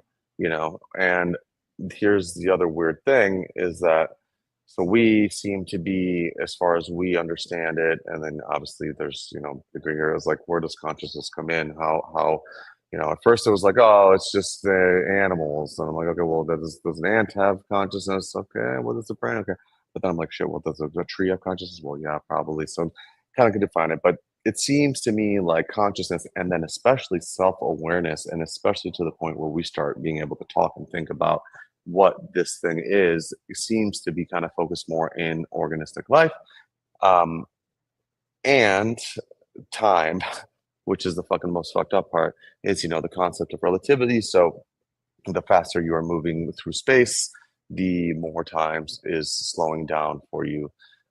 So therefore, to the point where apparently, supposedly, if you get to the speed of light, then time stops, which means that the actual aging process of this organistic process of being born and dying can be prolonged forever. And so, almost like it's kind of supposed to be that way. Like, the things that are experiencing are also the things that are limited in their ability to be able to be here for so long, which to me starts making more sense in the concept of like, well, okay, if I am this thing that's going to watch a horror movie and I'm going to forget that I'm not actually in the horror movie, because think about it like this, like first we create storytelling. So storytelling, we're all sitting around the campfire. Man, the story's really cool and we're captivating. And we have books. Now books are even more immersive. Now I feel like even more. And we have movies. Now movies are like, really, I'm really into this thing.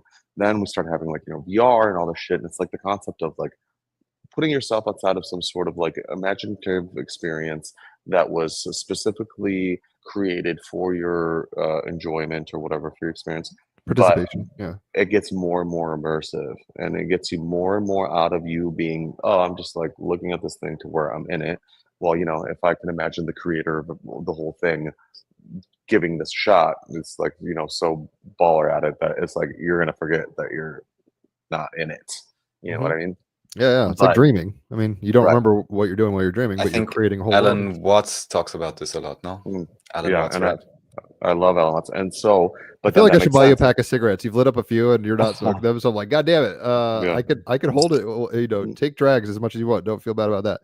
And then All hold right, on really quick, I just want yeah, to finish. The keep last ripping, thing is like, keep ripping. it makes sense also that then, well, fuck, if I'm gonna fucking put myself in the horror movie, uh, I gotta fucking make sure I get myself out of the fucking horror movie, because I don't want to fucking live in the horror loop for fucking eternity.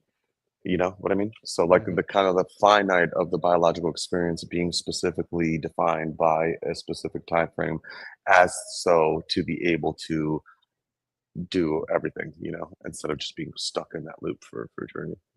Right. I mean, I think one of the fundamentals to reality seems to be paradox. Even if we're getting into a toroid and just like the nature of reality, how it structures materially and otherwise, it seems to be opposing yin yang shit or whatever. Which is, I mean, the yin yang shows paradox. It's like it's not only one thing; it's kind of each part of whatever. I mean, it's a very heavily loaded symbol set there, esoterically and otherwise.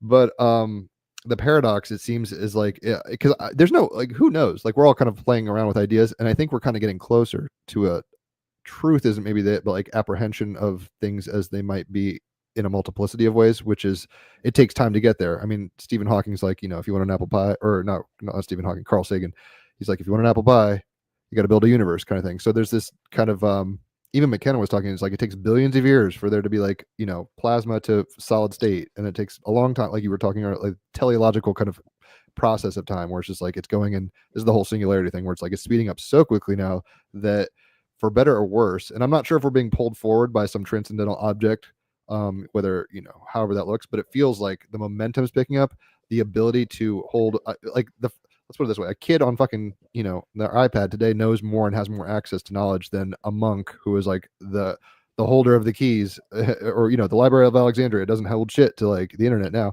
So it seems like we're getting deeper down the rabbit hole, so to speak, but we're also becoming more aware of it in almost a disassociated sense. It's very psychedelic time. I mean, it's the age of Aquarius at a level. I don't know how into that shit you are, but it's like the fact that we can do CRISPR editing and particle hadron colliders and all this stuff, though that is materially rooted, and maybe we've taken this weird bifurcation. Like the East tended to be a very kind of like chakras and frequencies and all this stuff. They did it more internal landscaping, and we post Descartes largely, but we're like, hey, if this is a world we can know things, let's go deeper and deeper. And for better or worse, we're hitting the kind of the limits of awareness in certain domains. So like, we can't go past the cosmic heat radiation of the Big Bang. We're like, that's it. Or, like with zooming in with physics and stuff, where we're like, okay, it's static. Like, I mean, with quantum mechanics, it gets into almost a mystical place. So it's almost like everything's converging now at once.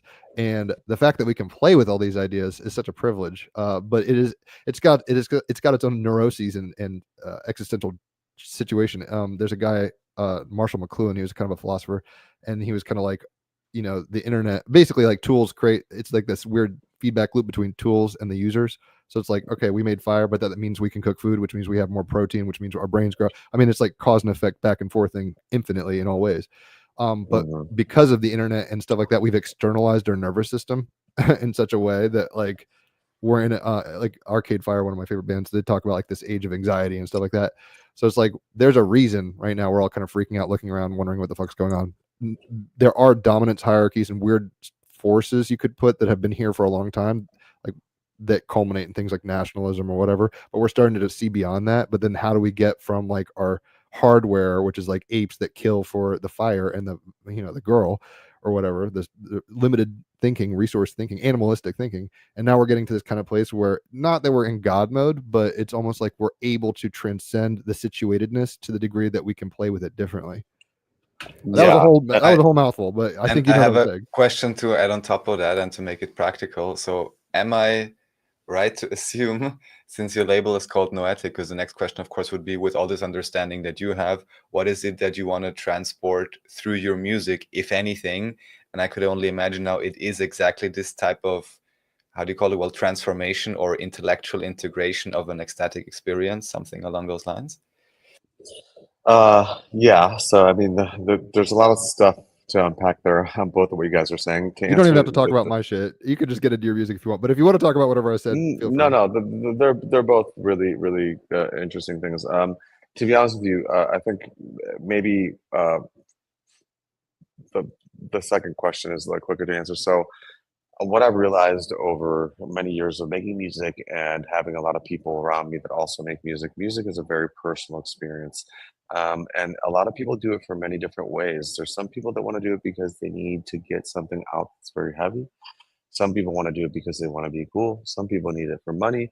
Some people do it because it's just like a studious thing. Some do it for stature. Some do it for anger. Um, to be honest, for better or worse, how people don't judge me. For me, it's literally I'm just fucking like pressing the button that keeps shooting drugs into my blood. You're It's like mainlining literally creativity. Yeah. I'm mainlining fucking just like the drug like factory that's in my brain. I have been able to get closer and closer and closer and closer and closer to the button, and now I'm just like slamming on the fucking button. Now, obviously, I am very happy to be able to share music with other people. First and foremost, because that's how I learn and that's how I can grow as myself. To also because I get to grow with other people that I love.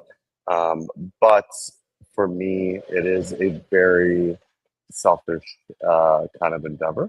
Um, I am really focused on understanding like how music works and what is happening in like the biology of our bodies.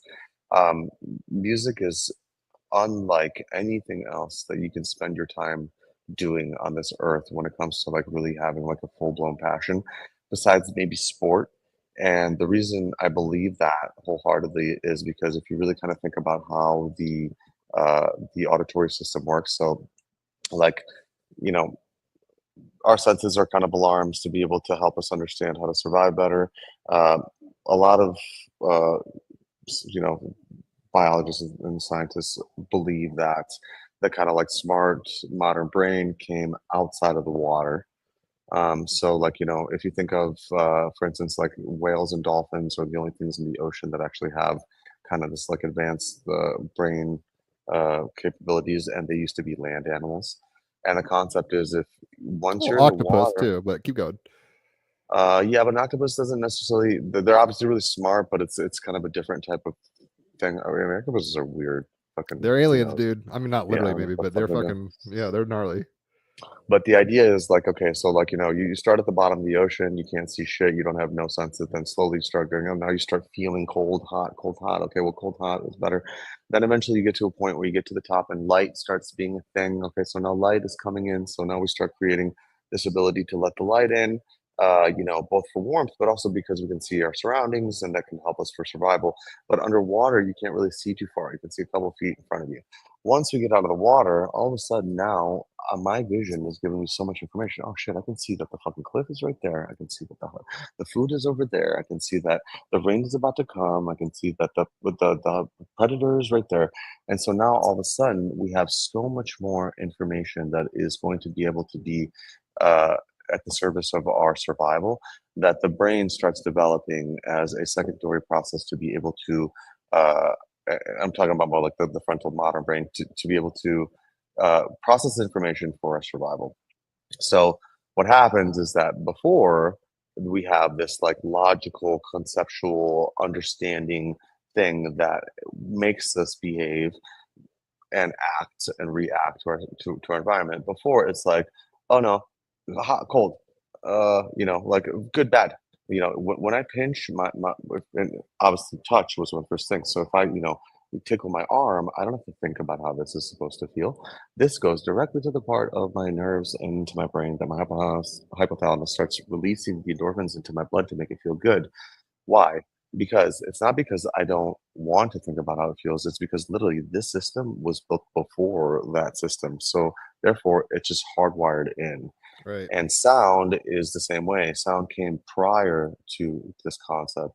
So therefore, if you think about like people have hobbies, some people like to swim, some people like to rock climb, some people play chess, some people like to, uh, whatever. Everybody fucking loves music. Because why? Because the system is directly hardwired into the emotional response. And originally, it was supposed to be an alarm system: run, bear, or no, it's okay, it's your mom. Like it's just like on off type of thing. And then what we did is we essentially just like organized all of these air pressure frequency patterns into this complex experience called music, so that therefore we can have this like emotional high off of it. And it's a fucking trip because, first off, like music seems like it's something that's supposed to be inherently natural to humans, but it's not. It seems like it's supposed to be like eating and breathing and sleeping, but it's not. It's something that we created, that we piggybacked off of our ability to measure air pressure, which is another thing a lot of people don't understand. It's like the speaker. Like, what is the speaker doing? What's coming out of the speaker? Is there sound coming out of the speaker? What's coming out of the speaker? It's like nothing's coming out of the fucking speaker. Vibrated molecules. Yeah. There's no holes in the speaker. The speaker's just moving air. The air is moving in a specific pattern. Those waves at that speed get to my ear. My ears have these little follicles that shake back and forth. Once they can measure the full hertz of the revolution of the wave, which means from the peak to the valley back up to the peak, so one cycle, then that creates a tone. And humans can hear from 20 hertz to 20,000 hertz. A hertz is one peak revolution back to the top. So if it moves 20 times in a second, okay, we can measure it. It can move 20,000 times, we can measure it. Anything above or below that, then we don't have the ability to measure. And then what that does is that goes into an electrical system up into our brain, and then our brain creates the tones that actually are music. So every fucking record that you've ever heard, all your favorite songs, they don't exist. Your brain created all that fucking music in your head just by measuring air, and that's it. And in a weird way, in an Alan Wattsian sense, we are creating our world that way every day. Like you were saying, our perceptive lenses, whether it's sight, taste, touch, whatever, render what we're experiencing for Right. us. So like you're saying, it's not like these things objectively exist in and of themselves, like a platonic ideal or something like that, maybe. But Yeah. like your And skin then is making it hot or cold, or like you were saying earlier, it's like these are the things that tune in your frequency-based experience, basically. Yeah, you have these measuring tools, which are your body, your ears, your eyes, your skin, and they can measure up into a certain point the surroundings. They are susceptible to certain inputs of certain types of molecules. They are limited in their ability to measure, so they are actually pretty fucking dull, and generally speaking, in comparison to all the things that are happening around us. We only have so many measuring tools. But specifically, that's what creates all the fucking experience, because if we didn't have that, then you'd just be in a black hole in your head. But what's cool about music is that music is one of the ones that happened before our eyes came. Our eyes created our logical brain. Our logical brain now, when I see something, I'm no longer just like feeling like I actually before. Now instead, I see, I think, I analyze, and then I decide how I'm supposed to feel. And this reactiveness and this ability to filter these inputs that are beyond just the natural biological, physical, sensory impulse allows us to have all the benefits that we have in the world, to step outside of. And this kind of goes back to what you were saying before, is this like middle ground. I mean, look around me, none of this fucking shit is like growing in the fucking forest, like everything around me in this room. Of course, it's a mashup of things that have come from nature, but we have created this whole experience all of around us that now we live in, at generally usually the sacrifice of the natural world and environmental devastation. But what it has given us, it has given us the ability to step outside of only focusing on survival, and which is a fucking hot mess like everything else if you got to struggle for food and whatever the fuck. But then on top of it, now we can sit here and I can think about how to fucking grow weed, and I can think about how to make a synthesizer, and I can think about computers, and then we can start fucking thinking about, well, what the fuck, what is physics? And then we can get a fucking podcast going, you know, and then I can paint my nails and drink I wine was. while we It's talk funny you about said that. I was going to compliment your nails at some point and ask about your tattoos, but you just said that like as I was thinking it, how synchronistic. it. Yeah, it's one of these. It's this Imaginarium thing, and it's funny because I guess even in a Bashar sense, right, Raphael, where it's like certain conditions have to be agreed upon for their like. It's like okay, there's a chessboard. Okay, these pieces do these things. Like there have to be conditions for it to exist at all. And that's kind of the Right. material universe. If we want to even, I don't even know if it's material. It's probably all consciousness, quite frankly. Like you were saying, just like this dream of whatever Fuck itself sure. having itself. But the privilege we have, I mean, it's the best of times, the worst of times, at all times, it seems. But we were talking about the yin yang earlier, and you were talking about hertz and stuff. Everything's a sine wave. I mean, basically, like the seasons, the astrology. I mean, if you want to like really hack reality, it's like everything is basically a sine wave of or toroid of equal negative and positive, and the spectrum between those. Anyway, I know you have a meeting soon, so I kind of want to ask a couple questions before you. I do. Yeah, in Yeah. about 30 minutes. Okay, so I'm keeping my tabs. So clearly you're a cool guy. I mean, you're somebody I'd like to trip with at some point and just geek out about whatever. Thanks. But this is Which trippy one? sans psychedelics. But tell us. I mean, what's you kind of touched on it, but like, and it kind of Raphael's question was like, how are you approaching? Like when you're setting up a track, and it's probably not like a carte blanche. This is always how you do it. I mean, Salvador Dali did a bunch of shit in a bunch of different ways. You're an artist like that.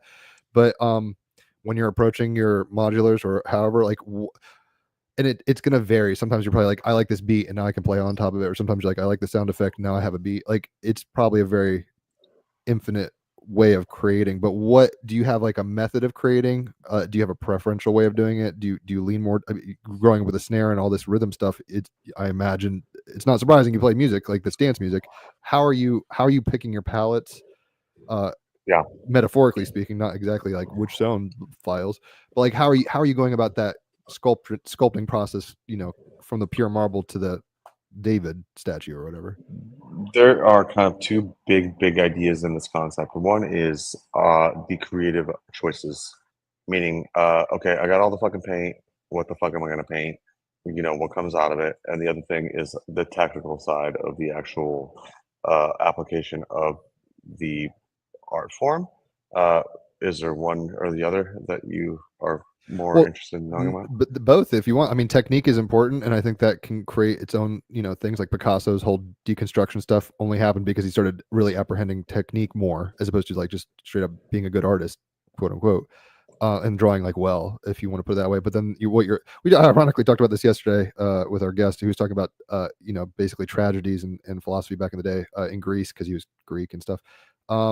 About techna, which is like technique, like okay, 140 BPM, like that's a technique, versus like, all right, I'm thinking of the color blue and I just watched fucking Texas Chainsaw Massacre, I'm gonna make a song. It's like inspiration more from an Yeah, abstract place. right. And that's a very deep question. That's something we could spend 4 hours talking about because that's Correct. what I I think know. about Like here's here, let's wrap it up with this huge one. constantly. I would say there's a few things.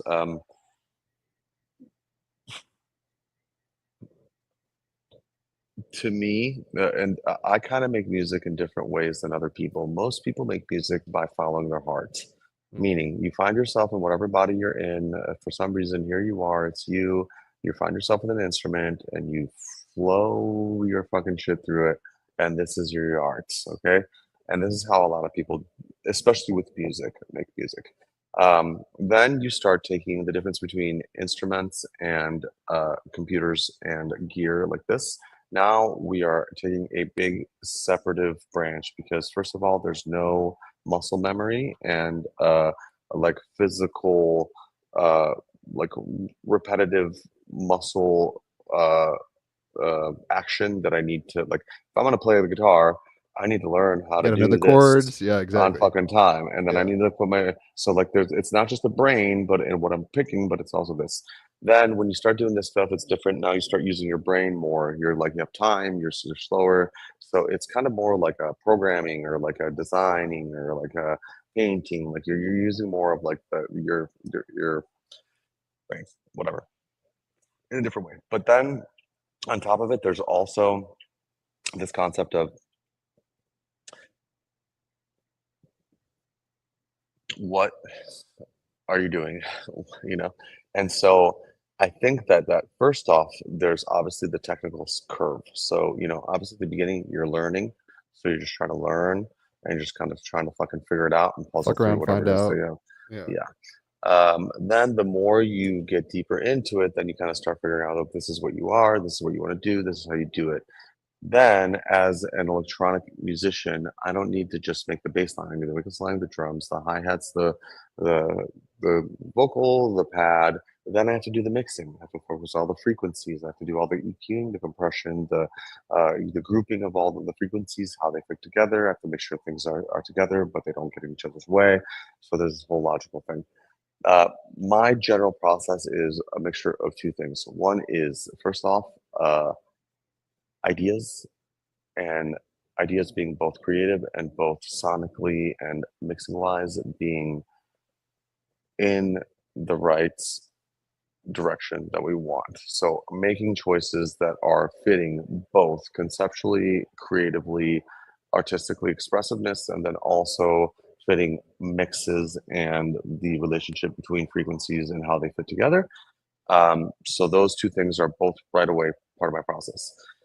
Technically, for me, it's kind of the concept is start with the kick drum, then kick and bass, make sure that the kicks and the bass are jiving in the right way, which is actually a really complicated thing to understand at first, and you have to take some time to understand.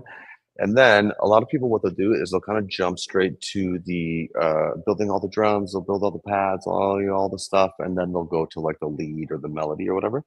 I think that this is kind of a mistake because the lead and the melody or whatever sits on top, which is the thing that's changing as opposed to the rhythm section, which is repetitive. That's like the main thing. So that if you build all this other shit, then when you get to the main thing, now the main thing is stuck having to fucking get in line and toe to all the other things that you created, which are realistically just kind of support. So I generally go with kick drum bass, maybe a hi-hat, but it's very simple, and then straight to whatever my idea is, which is whatever the lead is. And then from there, I kind of work backwards and fill in the rest of the gaps. I kind of look at it like an animation. So you have like background, like if you watch Looney Tunes or whatever the fuck, you got, it's almost trance-like in the sense that there's like a background scene that doesn't change too much usually or whatever. And then there's middle ground stuff that kind of changes a little more. And then the front stuff would be more like the melody and stuff like that you're talking about, where it's like very dynamic, very expressive in a very particular way. Although when listening to your music, I mean, I don't know how you think of it yourself, but it sounds like from what you just described that you're almost like, I see the bullseye and I'm working from the bullseye back in a weird way. How improvisational do you feel you are? How much play, because you're playful and open and fluid, so it feels like there's so much dynamos and evolution and movement within the thing. It is very much like a WC, electronic WC or something. You know what I mean? It's like that. It's like it's breathing. This thing is alive. It's not just like basic. So I don't even know if I had a question there. I'm kind of rambling. Yeah, I don't think I even had a question. Well, no, but I mean, kind of to your point, yes, it's a mixture of both. It's a mixture of, and also because of this concept I was saying before, how people kind of like breathe their way, they kind of just like follow their heart. And I'm more of like a structural, analytical kind of building a fucking skyscraper type of thing. And so what I do is I essentially get this deal together. I make sure the foundation's made out of cement and it's not out of fucking jello. I make sure that the beams are in the right place. It's like And then architecture. and then what I do is I start kind of flipping stones over. And I just flip all the stones over. And as I'm flipping the stones over, I see what's underneath. And then the thing that I'm looking for, I know what it feels like and what the overall experience I'm going to have when I see it. But I don't necessarily focus too hard on the specifics of what it needs to be. I just keep flipping shit over until poof, there it is. And that is also separated from the structural part of music and then the creative part of music, meaning frequencies and needing things to be specifically in one place for the track to stand up and for it to be able to fit within the format of being able to play it on really loud speakers or function ones, on and then there's like the creative side, which is a side of just like fucking the paint and It's the interior design versus like foundation building. Yeah. Right. No, I really do look at your stuff as architectural, like bands like Air, the Parisian duo, Daft Punk. There's a few bands where I'm just like, these guys are fucking architects. Like these are Mm. Freemasons of sound. This is what they're doing. I know in the band Air, I think the guy was an architect major. I forget his name now. But yeah, the way you're approaching it is it's inspiring and creative, but it's not just so impulsive that it's just like I'm throwing up my ideas. It's very focused and honed, and you're creating a petri dish for things to organically come out of, because your music is very organic, even though it's not just like, you know, like whatever. You see what I'm saying? It's very technical and electronic and obviously gear based, but it still has this divine spark breathing through it in a way that I have never heard really personally much. I mean, I've heard good mixes and stuff, but whatever you're doing, and it's one of these things where I'm at a personal crossroads where I'm like, this is dope. Like it's a new drug for me, kind of is the best way to put it. So I'm like, oh Yeah. shit, I didn't know, you know, rolling was an option or whatever. So it's very cool, and I'm very appreciative of that. Can I say something to that really quick at the very Sure. last end? I think this is very important. Like coming from a band background as well, you know, coming from like outside of electronic music, jumping into electronic music when you come from traditional music, it's a leap. And it can seem very, very much kind of this monotonous, just loopy, fucking basic nonsense. And yes, most of the time it is in a lot of ways, but actually, music and specifically techno, there actually is a huge, huge, huge, deep world of really, really musical shit. It just doesn't kind of bubble up to the top.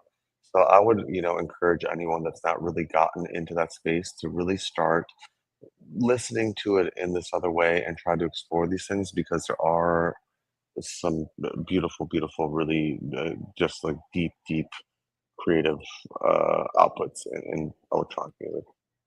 I'll have to get kind of a suggestions list from you at some point and just listen to Sure. geek out on new shit.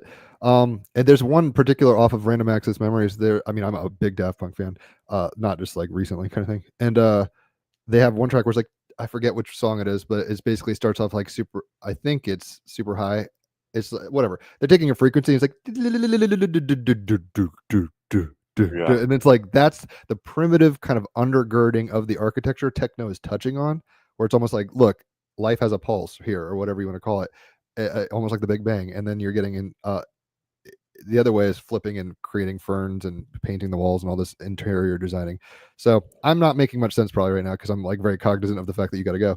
No. But yeah, we could start winding out. Well, one question really quick, like what well, not only what projects are you up to, you know, how do you like Lisbon, and what are your plans? Say whatever you want on that front, but I am curious about your instrument that you made and what that all was, and that's a whole fucking rabbit hole probably, so I don't know why I'm asking these things at the end. I should have probably asked earlier, but yeah, what is the instrument? Yeah, it's like hardware, right?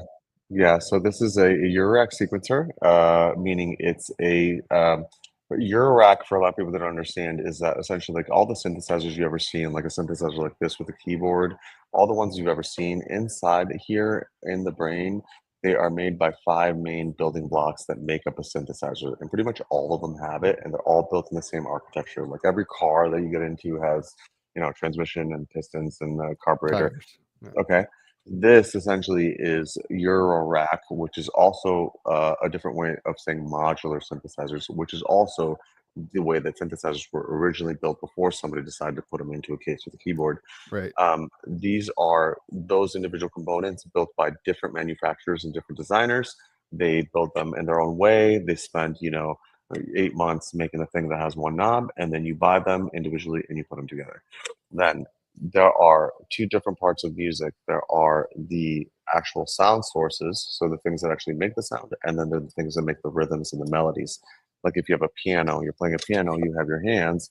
Your hands are the ones that are picking the rhythm and the notes, and then the mallet hitting the string is the actual sound. So a sequencer is one of those things. It's like the hands part. This is a sequencer, which was our first project. It's beautiful, by the way. The Phases of the Moon is dope.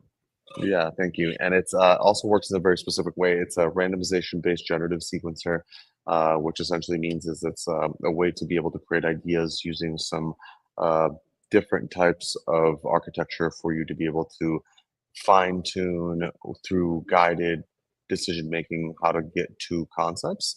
And this is our first project right now, and it's doing well. And now we're actually working on a bunch of new stuff that I can't talk about right now, but we have some really exciting things coming out. So it's anti-culture with a K. So I love it. I mean, it's one of those things where if I ever got into this shit, I buy that. And Yeah. like I said, it's chic. I mean, you're Italian, whatever. You got Jupiter and fucking Scorpio. You're a very chic guy. Maybe tell us a little about what your plans are. But I'm curious, and God, I should have probably written all these down so I was less scattered earlier. You're covered in ink. What's your story with your ink? Yeah, Whole podcast there, I know. no, it's just fun, just fucking fun doodling. Okay. There's not Well- really much more to it. It's Okay, just well, it's like cool. I mean, Jupiter and Scorpio, it's very mysterious, cool, edgy, whatever you want to call it. It works. I don't think I could rock that like that. You're doing it right. All right. So, what are you doing in Lisbon? Bust your bubble there. He's in Lisbon, folks. Yeah. Yeah. So I'm here in What's the Lisbon, plan? and I'm just kind of progressing forward with my record label Noetic, and just kind of moving forward. I'm starting to expand my record label to work with other artists to perform more. Also starting to do a showcase of my record label parties, which I did the first one in November in Los Angeles. Meaning these are events that I'm curating myself, which means we're just organizing both the artists and all the production and everything. So I'll be doing more of those and just kind of push music forward and push the instrument stuff forward and enjoy my life with my friends and my family. Well, it sounds like you're in a beautiful place in your own dream. I mean, it's never always perfect and still forever, but it seems like you've pushed the rock up the hill Sisyphean style enough that you're enjoying the ride now. And like I don't know you, but you're cool. Like and yeah, it sounds so weird. It's like I'm proud of what you're doing. You don't know me for shit, but it's like, dude, you stuck to it and you've branched out and done your thing, and you're doing it in a not only a stylistic way, but like an integrous way. And that's not always the case. Like, so yeah, it's just I'm really glad that you decided to come on here. I'm glad you said yes. And guys, he is Team Rabbit Hole as fuck. Clearly he's got, whether it's a deep mind or psychedelics or just tinkering in the machine shop with your design, i.e. astrology, and it coming out. I'm both surprised in a good way, but also like not shocked that like you are what you is. But it's always fun to go to the zoo and be like, why is a tiger a tiger? What are the stripes all about? All that shit. So yeah, it's all about finding the others, as they say. And I dare I say I've just recently found you, and so glad I have. Hopefully people check out his music. It's really worth scoping. Like I said, if you've got to start, if you wanted anybody to start anywhere with your music, I started with the Mix Mag and the Global Vibe video radio stuff, which was more live. Is there anything you would be like, go check this out, this is what I'm about? Or how do you yeah, I think if anything, just search on YouTube and just like look for my name and try to find live videos of my performances. That's probably the best place to start. And then also, I really appreciate you guys having me on here. It's really sweet, and you guys are really cool, and hopefully we do it again soon. Yeah, dude, your Team Rabbit Hole is fuck. Keep it up. Awesome. I love your stuff. Well, and, Jim will just keep talking and fawning, but that's understandable. No, I'll just say I think very inspiring. Also, your whole journey that you made it through. I'm very glad. Even though I'm not a big techno head or whatever, I can appreciate, especially the more complex and interesting and melodic and sophisticated, dare I say, techno. So I'm very happy that you're doing that. Yeah, you have the last words, and then we'll finally get out of here. Thank you so much for your time. Well, I just hope next time we can talk about music. Okay, that's touche. Awesome. We'll geek out on it. All right, man. Have a beautiful day, and keep doing your thing, man. Thank you. Appreciate you guys. Thanks everyone listening and watching. Catch you all next time. Bye bye.